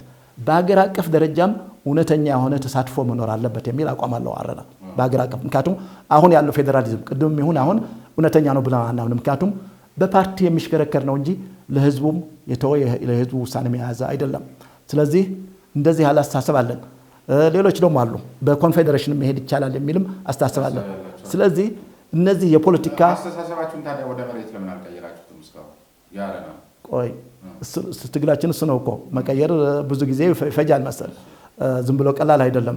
በተለይ ደግሞ ማለት የምፈልገው ይሄ ከ2012-13 ጀምሮ ይሄ ጦርነቱም ጭምር በተለይ የውጭ ኤርትራም ጭምር ገብተው ሻዕቢያዎች ገብተው ባደረጉት ጦርነት አብዛኛው መንግስት የውጭ ሀገር ኃይል ማምጥቶ አስደበድቦናል የሚል ቅሬታም ለዚህ መሰረት ሆኗል። ታዲያ የራስ መንግስት የሌላ ሀገር አምጥቶ ካስመጣህ ምንድነው ከዛ መንግስት ጋር ያለው ግንኙነት ምን ይሆናል? ዋስትና ካልጠበቀ ይሄ የእርስ በርስ ጦርነት ተቀባይነት ሊኖረው ይችላል። የእርስ በርስ ነው ተፈታዋለህ በሳምሃው እሱም ተገቢ ባይሆንም። ስለዚህ ይሄ ካለ በኋላ ይሄ አቅጣጫ ብዙ ኃይል ያሰባሰበበት ሁኔታ ነበር። ይሄ የትግራይ ሪፐብሊክ ወይ የትግራይ ነፃነት የሚለው አሰባስቦ ነበር ለማለት ይቻላል። ስለዚህ ይሄን እውነታ ነው ማየት ያለብን። ምንድነው የፈጠረው? ምንድነው ይሄ የሆነበት ያለው ምክንያት? ዞሮ ግን ለዚህ ነው ቀደም ሲል ያነሳናትን ያቺ መጠነኛ ተቃውሞ ገጠማት ያሏትና ተከድና ስትበስል የቆየች አጀንዳ ማንሳት የሚቻልበት እድል ተፈጥሮ እንጂ ሰሞኑን በታየውና ወይም ደግሞ የፌዴራሉ መንግስት አስወረረን አስደበደበን የሚለውን መነሻ ሰውን ያሰባሰበ የትግራይ ሪፐብሊክ የሚባል አዲስ የመጣ አጀንዳ አይደለም። ያቺው ተንከባላ ነው ዞሮ አይደለም። አንሺዎችም ሌሎች ናቸው። ይሄ እኮ ሌላ አዲስ ትውልድ ነው እኮ ይሄ ተንከባሎ የሚመጣ አይደለም። ቆይ ትርክቱ ግን ተንከባሎ ነው። ሁሉም አይነት ትርክት እኮ አለ። ሰው የፈለገውን ይወስዳል። መንግስት ካለው ትርክት የኢትዮጵያ ማዕከል ነን፣ የኢትዮጵያ ሰንተር ነን፣ የስልጣኔውም የፊደሉም የሚል ሌላ ትርክት አለ። ከኢትዮጵያ መለየት አለብን የሚል ለምን መረጠ? ይሄ ትርክት ነው እንግዲህ ማየት ያለብን። እሱ ነገር ውስጥ ሲብላላ ቆይቶ እንጂ ሀገርን የሚያህል ነገር ይህቺ ነገር መጣችና እንደሱ አይነት አስተሳሰብ እንደው በአንድ ጊዜ አቆጥቁጦ በዚህ ደረጃ ተጋኖ ተቋማዊ የሆነ ቅርጽ ይዞ ፓርቲ ደረጃ በሚገለጽ መልኩ የራሱን አሰላለፍ ይዞ ሊመጣ የሚችልበት እርሶ ከፖለቲካ ልምዶ ይኖራል። እዛው ያለው ሲንከባለን በተለያየ መልኩ ደግሞ በተለይ አሁን ዲጂታል ሚዲያ ከሆነው ጋር ተያይዞ ዞሮ እኮ ያን ማሰባሰቢያ ያንን ሀሳብ እንዲጎለበት እንዲበለጽግ እኮ በተለያየ ሚዲያዎች በኩል ታሪካዊ ሂደቱን ተነስቶ አብሮ ሲብራራ ነው አይደል? ስለዚህ አብሮ ተንከባሎ የመጣ ነው ብሎ መውሰድ ይቻላል። አይደለም ይሄ አስተሳሰቦች እኮ አሉ። አይጠፉም እኮ ስለመታቸው ስላባረርካቸው አይጠፉም እኮ ሁሉም አስተሳሰቦች አሉ። በሁሉም አካባቢ የተለያዩ አስተሳሰቦች አሉ፣ የተለያዩ ትርክቶች አሉ።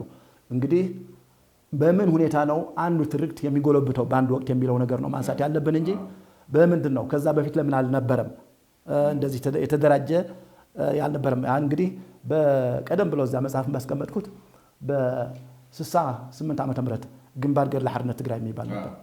እሱ ነው ያነሳው ይሄን እንግዲህ የትግራይ ቅኝ ግዛት ጥያቄ ነው እና በነፃነት መፈታት ያለበት የሚለው ያኔ ከቲፒኤልኤፍ ጋር በነበረው ሽኩቻ ተበልቶ ጠፋ ያ ድርጅት። ግን ያ ድርጅት ቢጠፋም ሐሳቡ ጠፍቷል ማለት አይደለም። ሰዎችን በመግደል በማጥፋት ወይ ድርጅቱን በማጥፋት ሐሳቡ ግን የቆየ ነው። እንዲያውም ልወስደው እችላለሁ እኔ ከዛ በፊትም ከ100 ምናምን ዓመት በፊትም የነበረ አስተሳሰብ ነው እንጂ ህወሓትም የፈጠረው አይደለም። ከዛ በፊትም ፖለቲካ ትግራይና ፖለቲካ ሸዋና የሚባል ሁለት ፖለቲካዎች ነበሩ በህሊኮ በዛን ጊዜ በነበረው ወቅት ማለት ነው። ስለዚህ አንድ ድርጅት ስለፈጠረው ሳይሆን ነባራዊ ሁኔታ ምን ይላል፣ ነባራዊ ሁኔታም ጠቃሚ ይመስለኛል። ከአልአይን አማርኛ ጋር አንድ ቃለ ምልልሱን አይቼ ነበርና ከዚህ የወልቃይትና የራያን ጉዳይ በተመለከተ እና በድንበር ሰብ የትም ሀገር ውጊያ ሊኖር ይችላል፣ ግን ይሄ በህግ የሚፈታ በህገ መንግስት የሚፈታ ነው። ስለዚህ ማሰብ ያስፈልጋል የሚል ነገር አንስተው ነበርና ቀደም ሲል እንግዲህ የትግራይ ሪፐብሊክን ለመመስረት የሚያስችል አሁን ተቋማዊ ቅርጽ የያዘ አስተሳሰብም ትግራይ ውስጥ የተወለደ መሆኑን ያነሱልኝን ይዘን ከዚያ በኋላ ደግሞ በህገ መንግስቱ አግባብ የሚሉትንም ደግሞ ራያና ወልቃይት ወደ ትግራይ የተካለሉት ህገ መንግስቱ ከመጽደቁ በፊት መሆኑን መሰረት አድርገን ከህገ መንግስቱ በፊት መሆኑን መሰረት አድርገን ጉዳዩን ስንመለከተው ቀደም ሲል አሰብን፣ ኤርትራን፣ ሻቢያን ምናምን ካነሱልኝ አኳያ የጦርነት መጨረሻው ጦርነት የቱ ጋር ይቆም ሲባል በመገልበጥ ሳይሆን የህግ ጉዳይ እና የሉዓላዊነት ጉዳይ መደበላለቅና መምታታት ስለሌለባቸው ሁልጊዜ መጨረሻው በድርድር በህግ ነው የሚለውን መሰረት አድርገን ስንመለከተው ቀደም ሲል ለነበረው በሱ መልክ አልተገነዘቡትም። እዚህ ጋር በሰጡት አስተያየት ግን ጉዳዩን በህግ ነው የሚል አኳያ አለና ቀደም ሲል ባሉ መሰረት በዚህኛው ወገን በኩል ይገባኛል ጥያቄ ያነሳው አካል እና የትግራይ የሚያስተዳድሩ አካላት አሁን ተደራድረው በህግና በንግግር ሊፈቱ የሚያስችላቸው አመክንያዊም ይሁን ሞራላዊ ጉዳይ አለ ወይስ ተስፋሳለሁ? ይሄ ነገር ትንሽ ጊዜ ቢሰጠኝ ተፋ ማድረግ እፈልጋለሁ። ምንድነው አንዱ ያስቀመጥከው መነሻ እኔ የወልቃይት የራያ የሌሎች አካባቢዎች እንዳልከው በትጥቁ ጊዜ አስተዳዳራዊ ህወሓት ይንቀሳቀስባቸው ነበር። ወልቃይት ለረጅም ጊዜ ወደ ከ10 ዓመት በላይ ወልቃይት ከ72 ዓመተ ምህረት ጀምሮ ወልቃይት እንቀሳቀስ ነበር። የአፓም ነበር ተዋግተን አስተዳደሩ በህወሓት ነበር። ከ74 ዓመተ ምህረት በኋላ ደግሞ ይሄ አስተዳደሩ በህወሓት ነው ማለት በትግራይ ክልል ነው ማለት ነው። ኖ ስለምንቀሳቀስ አስተዳደሩም ነበረ። ዲፋክቶ ማስተዳደር ነበረው። ዲፋክቶ አስተዳደር ነበር። ይሄ እውቅና ያገኘው ግን ህገ መንግስቱ ይመጣ ነው እንግዲህ ክልሎችን የፈጠረው እንጂ ከዛ በፊት ክልሎች አልተፈጠሩም። ለነገሩ ልንገርህ ከዛ በፊትማ አፋርም የትግራይ ነበር። ይሄ የድሮ ክፍለ ሀገር ሆነ ነበር። 5 የተወሰነ በቃ ሰፊ ነው፣ የተወሰነ አይደለም። ኦልሞስት ይሄ አሁን ገባኛ አፋር ሲሉ ሁሉም አፋር ሰው እንዳይመስለው ዞን 2 ዳሎል፣ በራህሌ፣ ድድግ ሰዓላ ብዙ አሉ። እነዚህም ነበሩ። ህገ መንግስቱ ሲመጣ ግን ህገ መንግስቱ ግን በቋንቋ መካለል አለበት የሚል ነገር አነሳ። ኦኬ ተብሎ በቋንቋ ሆነ። ቋንቋውም ይሄ ወልቃይት ትግርኛም ተናጋሪ ነው። ራያ የምትለውም አላማጣም ትግርኛ ተናጋሪ፣ በዚህ ተካለለ። አሁን እያነሳሁ ያለሁት ይሄ ጉዳይ መለወጥ አስፈላጊ ከሆነ ይሄ የትግራይና የአማራ ወይ የራያ የወልቃይት ሳይሆን አጠቃላይ ይለወጥ ከተባለ ሊለወጥ ይችላል ማለት የህዝብ ፍላጎት ከሆነና ህዝቡ እንደዚያ መሄድ ከፈለገ። አለበለዚያ ግን ይሄን ለይቶ ህገ መንግስቱ ካስቀመጠው ውጭ መሄድ ትክክል አይደለም እላለሁ። እና የህዝብ ፍላጎት ማለት እኮ የህዝብ እንትኑን ዳይናሚክሱን ፖፑሌሽን ዳይናሚክሱን ኦልሬዲ አመቻችታችሁ አፍርሳችሁት ቀይራችሁታልና ህዝበ ውሳኔ ማለት የማን አድቫንቴጅ ነው? እንደዛ አይደለም። ራያ ያው እዛ የነበረው ህዝብ እንጂ የተጨመረ ህዝብ የለም። ለምሳሌ አንዱ ከሚያነሳው ቀደም ሲል ያልኩት ታጋይ ያ ገብረ መድን ምናልባት ይሄን ኮንትማት አድርገውም ምንም ማስረጃም የለውም። ይሄ በማስረጃ እንነጋገር እና ወልቃይትም እዛ የነበረው ህዝብ ነው እኮ አብዛኛው። የተወሰነ ሰፋሪ መጥቶ ሊሆን ይችላል መጥቷል። እሺ የወልቃይትን ለምሳሌ ዳንሻ ላይ 22000 የህወሓት ወታደሮች የቀድሞ የህወሓት ወታደሮች ያሰፈራችሁት ለዚህ ለፖፑሌሽን ዳይናሚዝም አይደለም። ቆይ ልጨርስ፣ ያን ልጨርስ። እንደዚህ ያለ ክልል ተካልሏል። ይሄ ስለተካለለ ይሄ ክልል እንግዲህ መለወጥ ካቻለ ጥያቄም ሊነሳ ይችላል። ህገ መንግስቱ አስቀምጧል። የኔ የራሴ ማንነት አለኝ ካለም ጥያቄው አግባብ ባለው መንገድ ሊነሳ ይችላል እንጂ ይሄ ጦርነት መፍትሄው አይደለም ነው። እኔ ፕሪቶሪያም ይሄን ነገር አስቀምጧል። ይሄ በህገ መንግስቱ እንዲፈታ የሚል ይሄ ነገር። ስለዚህ ይሄ ነገር ነው መሆን ያለበት። ይሄ ያስቀድመን ከጦርነቱ በፊትም እናንሳው የነበረ ነገር ነው። በኃይል የሚለወጥ ነገር የለም። በኃይል አሁንም አይፈታም። መውጫው መንገድ እንዳነገህም ድርድር ነው የሚፈታው እንጂ በኃይል የሚፈታ አይመስለኝም። ስለዚህ ህገ መንግስቱን መሰረት እናድርግ፣ ድርድር ፖለቲካም እናካሄድ። ይሄን ነው ይሄ ያልከው የሰፋሪዎች ጉዳይ በዛን ጊዜ በትግራይ ክልል ስር ነበር ይሄ ወልቃይት የሚባል እና እነዚህ ልጆች ማለት ዳንሻ እሱ ነው ከምለ ዳንሻም የትግራይ ነው ያን የተካለለው እና እነዚህ ተፈናቃዮች ሁለት ምርጫ ተሰጣቸው። አንዱ ገንዘብ እየተሰጠ በየቤት ሄድ የሚባል አብዛኛው ይሄን መረጠ።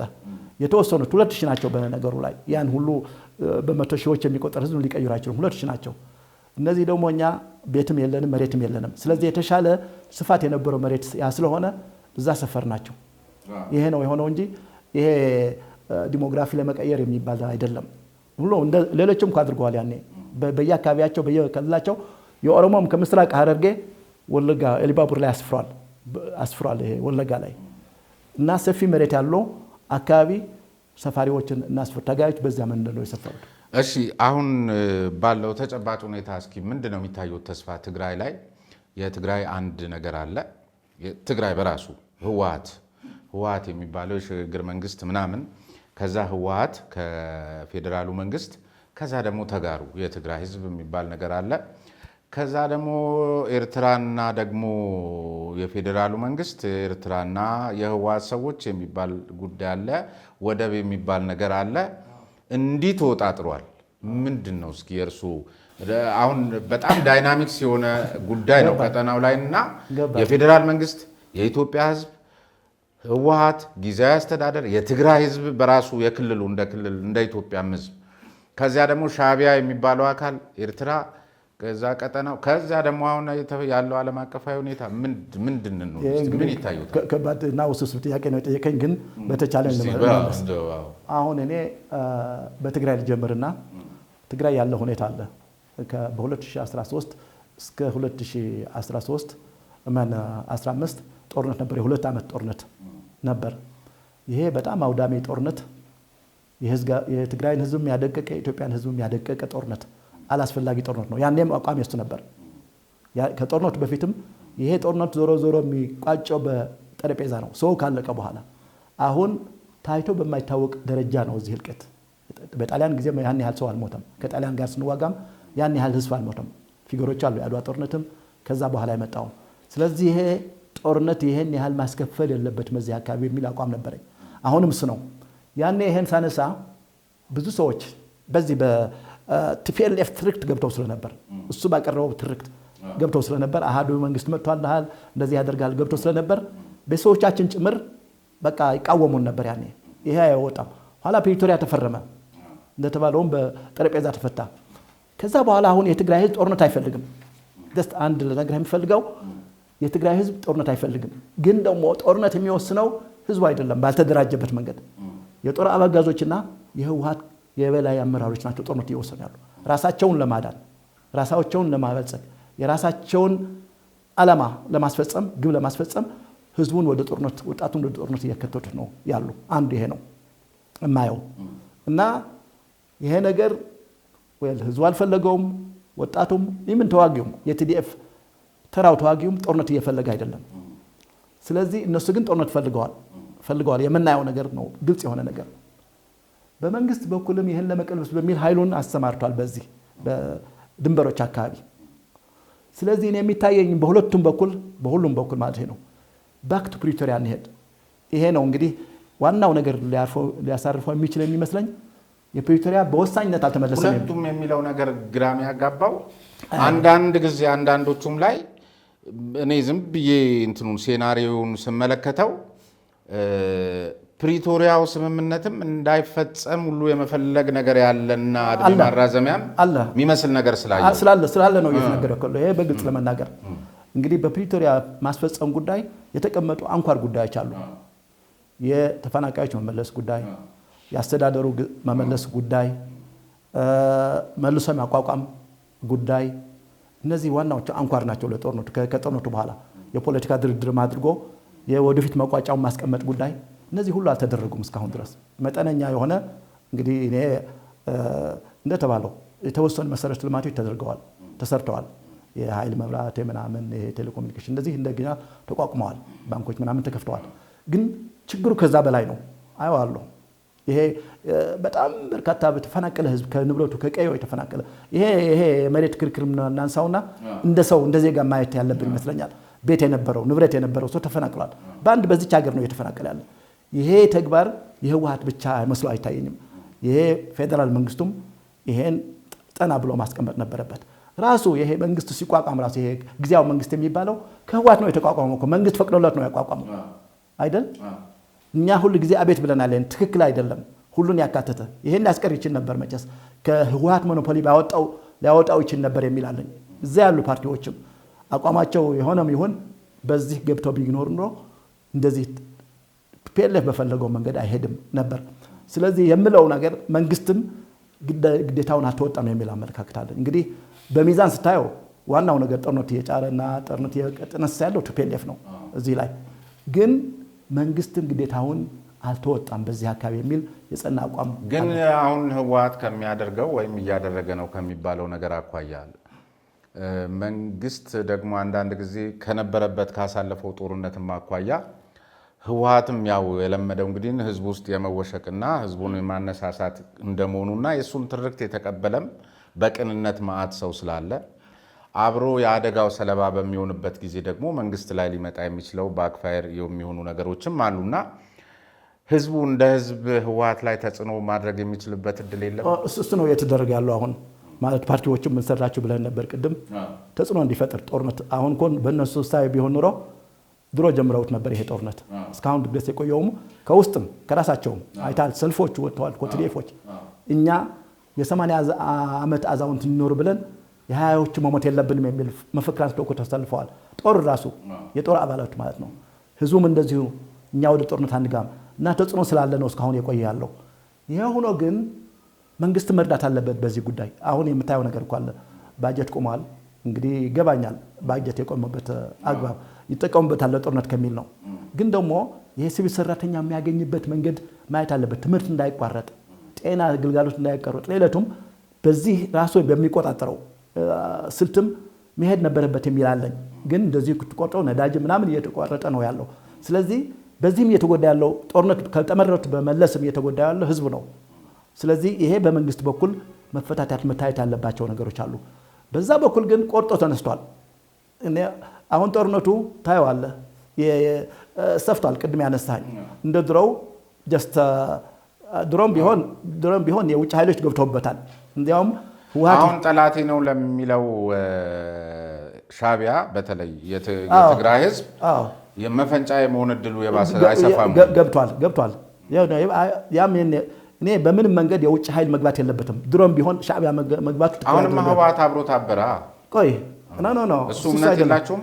ቆይ እኔ በሁለቱም በኩል በመንግስትም ሲፈጸም በህወሓትም ሲፈጸም የውጭ ኃይል በሀገራችን ጉዳይ ጣልቃ መግባት የለበትም። የማንኛውም ይጠልቅ ይሄ ነው። ስለዚህ አሁን ግን ከህወሓት ጋር አብረዋል ሻዕቢያ። እሱ ገብተኛል። እሱ ነው እኮ እየተነጋገርን ያለ ነው። እና ይሄ ትክክል አይደለም። መንግስት ያደረገውም ድሮ ሻዕቢያን መጋበዙ ትክክል አይደለም።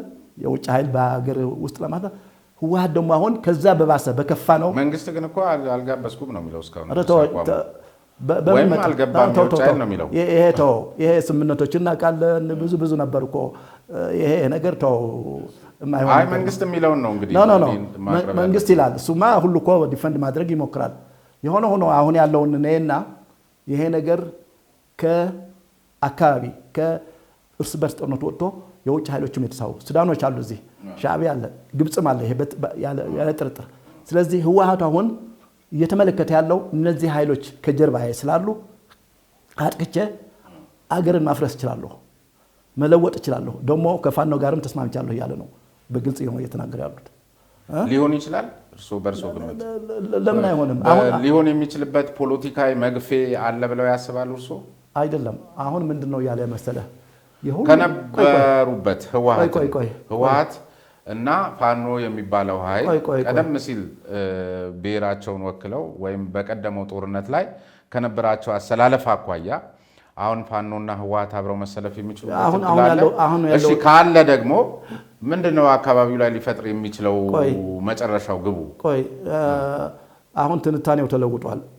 በሁሉም ያለው ሻዕቢያም አሁን ያለ የህልውና ጦርነት ነው የማደርገው፣ የኢትዮጵያ መንግስት መሬቴንም አሰብን መጥቶ ሊወረኝ ስለሆነ ለህልውና ስል ታገላለሁ እሞታለሁ ነው ያለው።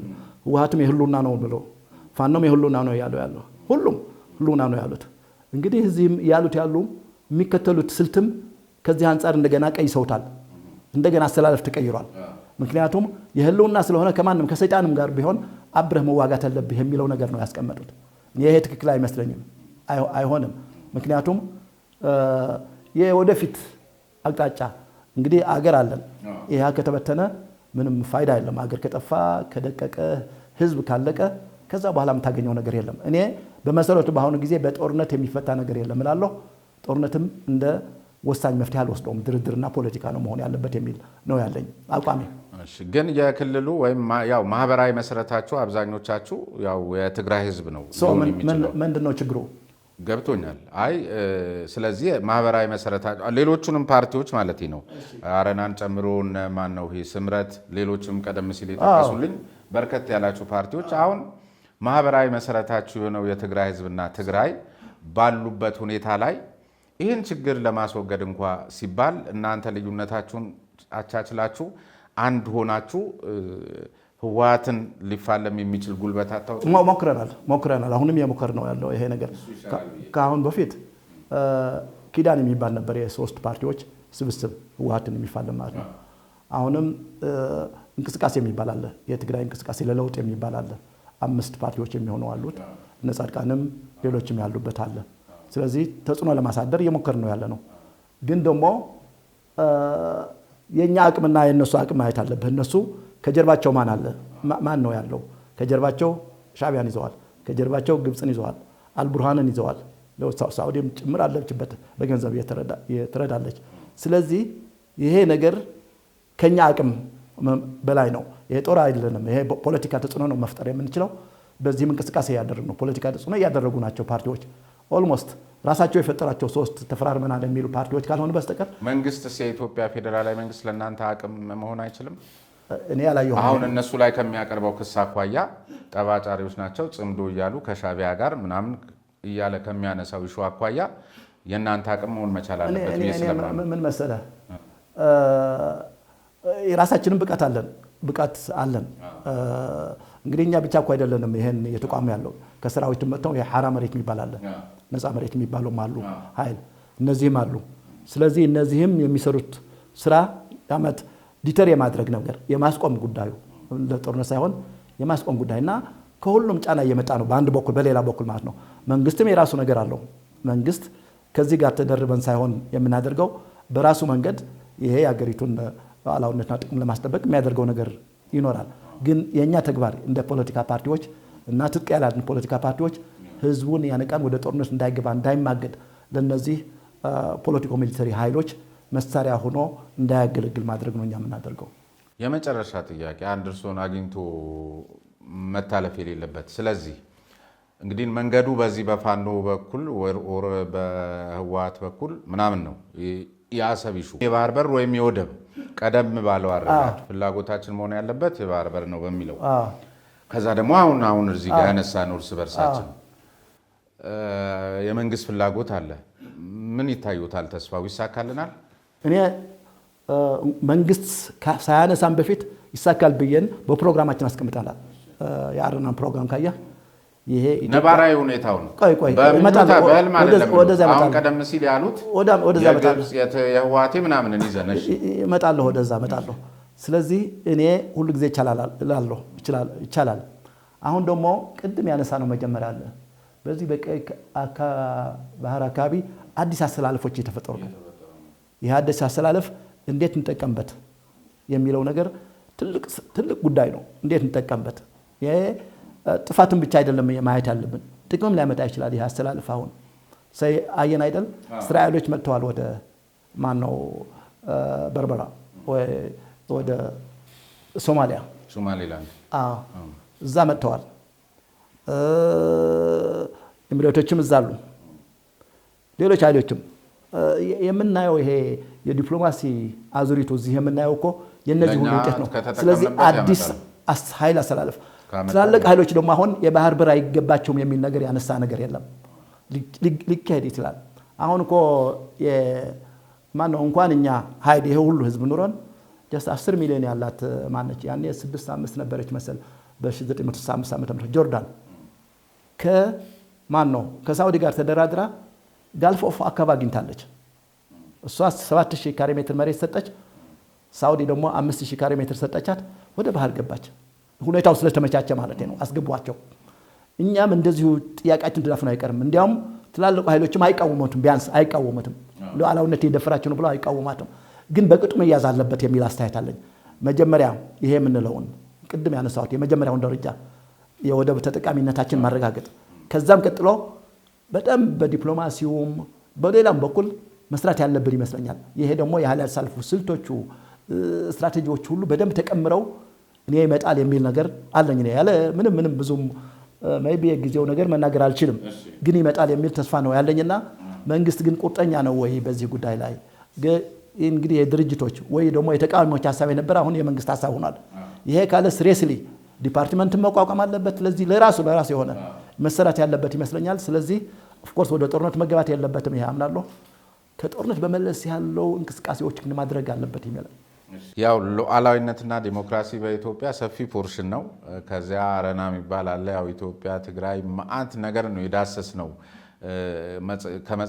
ከመጽሐፉ ስፋት ብቻ ተነስተን ሳይሆን አገሪቷ ላይ ያሉ ጉዳዮች ናቸው ጉዳያችንን ያሰፉት። ስለዚህ ተመልካቾቻችን ያው ቀደም ሲል እንደተከታተላችሁት ከአቶ ገብሩ አስራት ጋር የነበረን ቆይታ ይህን ይመስላል። በተወሰነ መልኩ የባህር በር ጉዳይ ላይ፣ ወደብ ላይ፣ እንደዚሁም ደግሞ አሁን ያለው አጠቃላይ ዓለም አቀፋዊ የቀጠናው የኃይል አሰላለፍ እና መንግስትና ተቃዋሚ ፓርቲዎች አካባቢ ያሉትን መሰረታዊ ሁኔታዎች በተወሰነ መልኩ ለመዳሰስ ሞክረናል። ወደፊት ያው ምርጫም እንደመድረሱ መጠን ደግሞ ሰሞኑን ከአረና ፓርቲም ጋር የሚገናኝበትን እድል ፈጥራለሁ።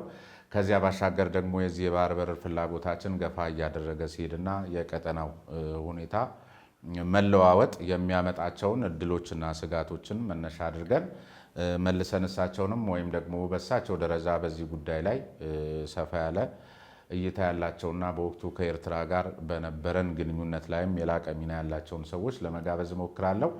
ስለዚህ ከልብ እናመሰግናለን። ስሜ ነባይ ፈርስ ነኝ። ሳምንት በተመሳሳይ ሰዓት ከሌላ እንግዳ ጋር በሌላ ርዕሰ ጉዳይ እንገናኛለን። አመሰግናለሁ። ቻው። እግዜር ይስጥልኝ።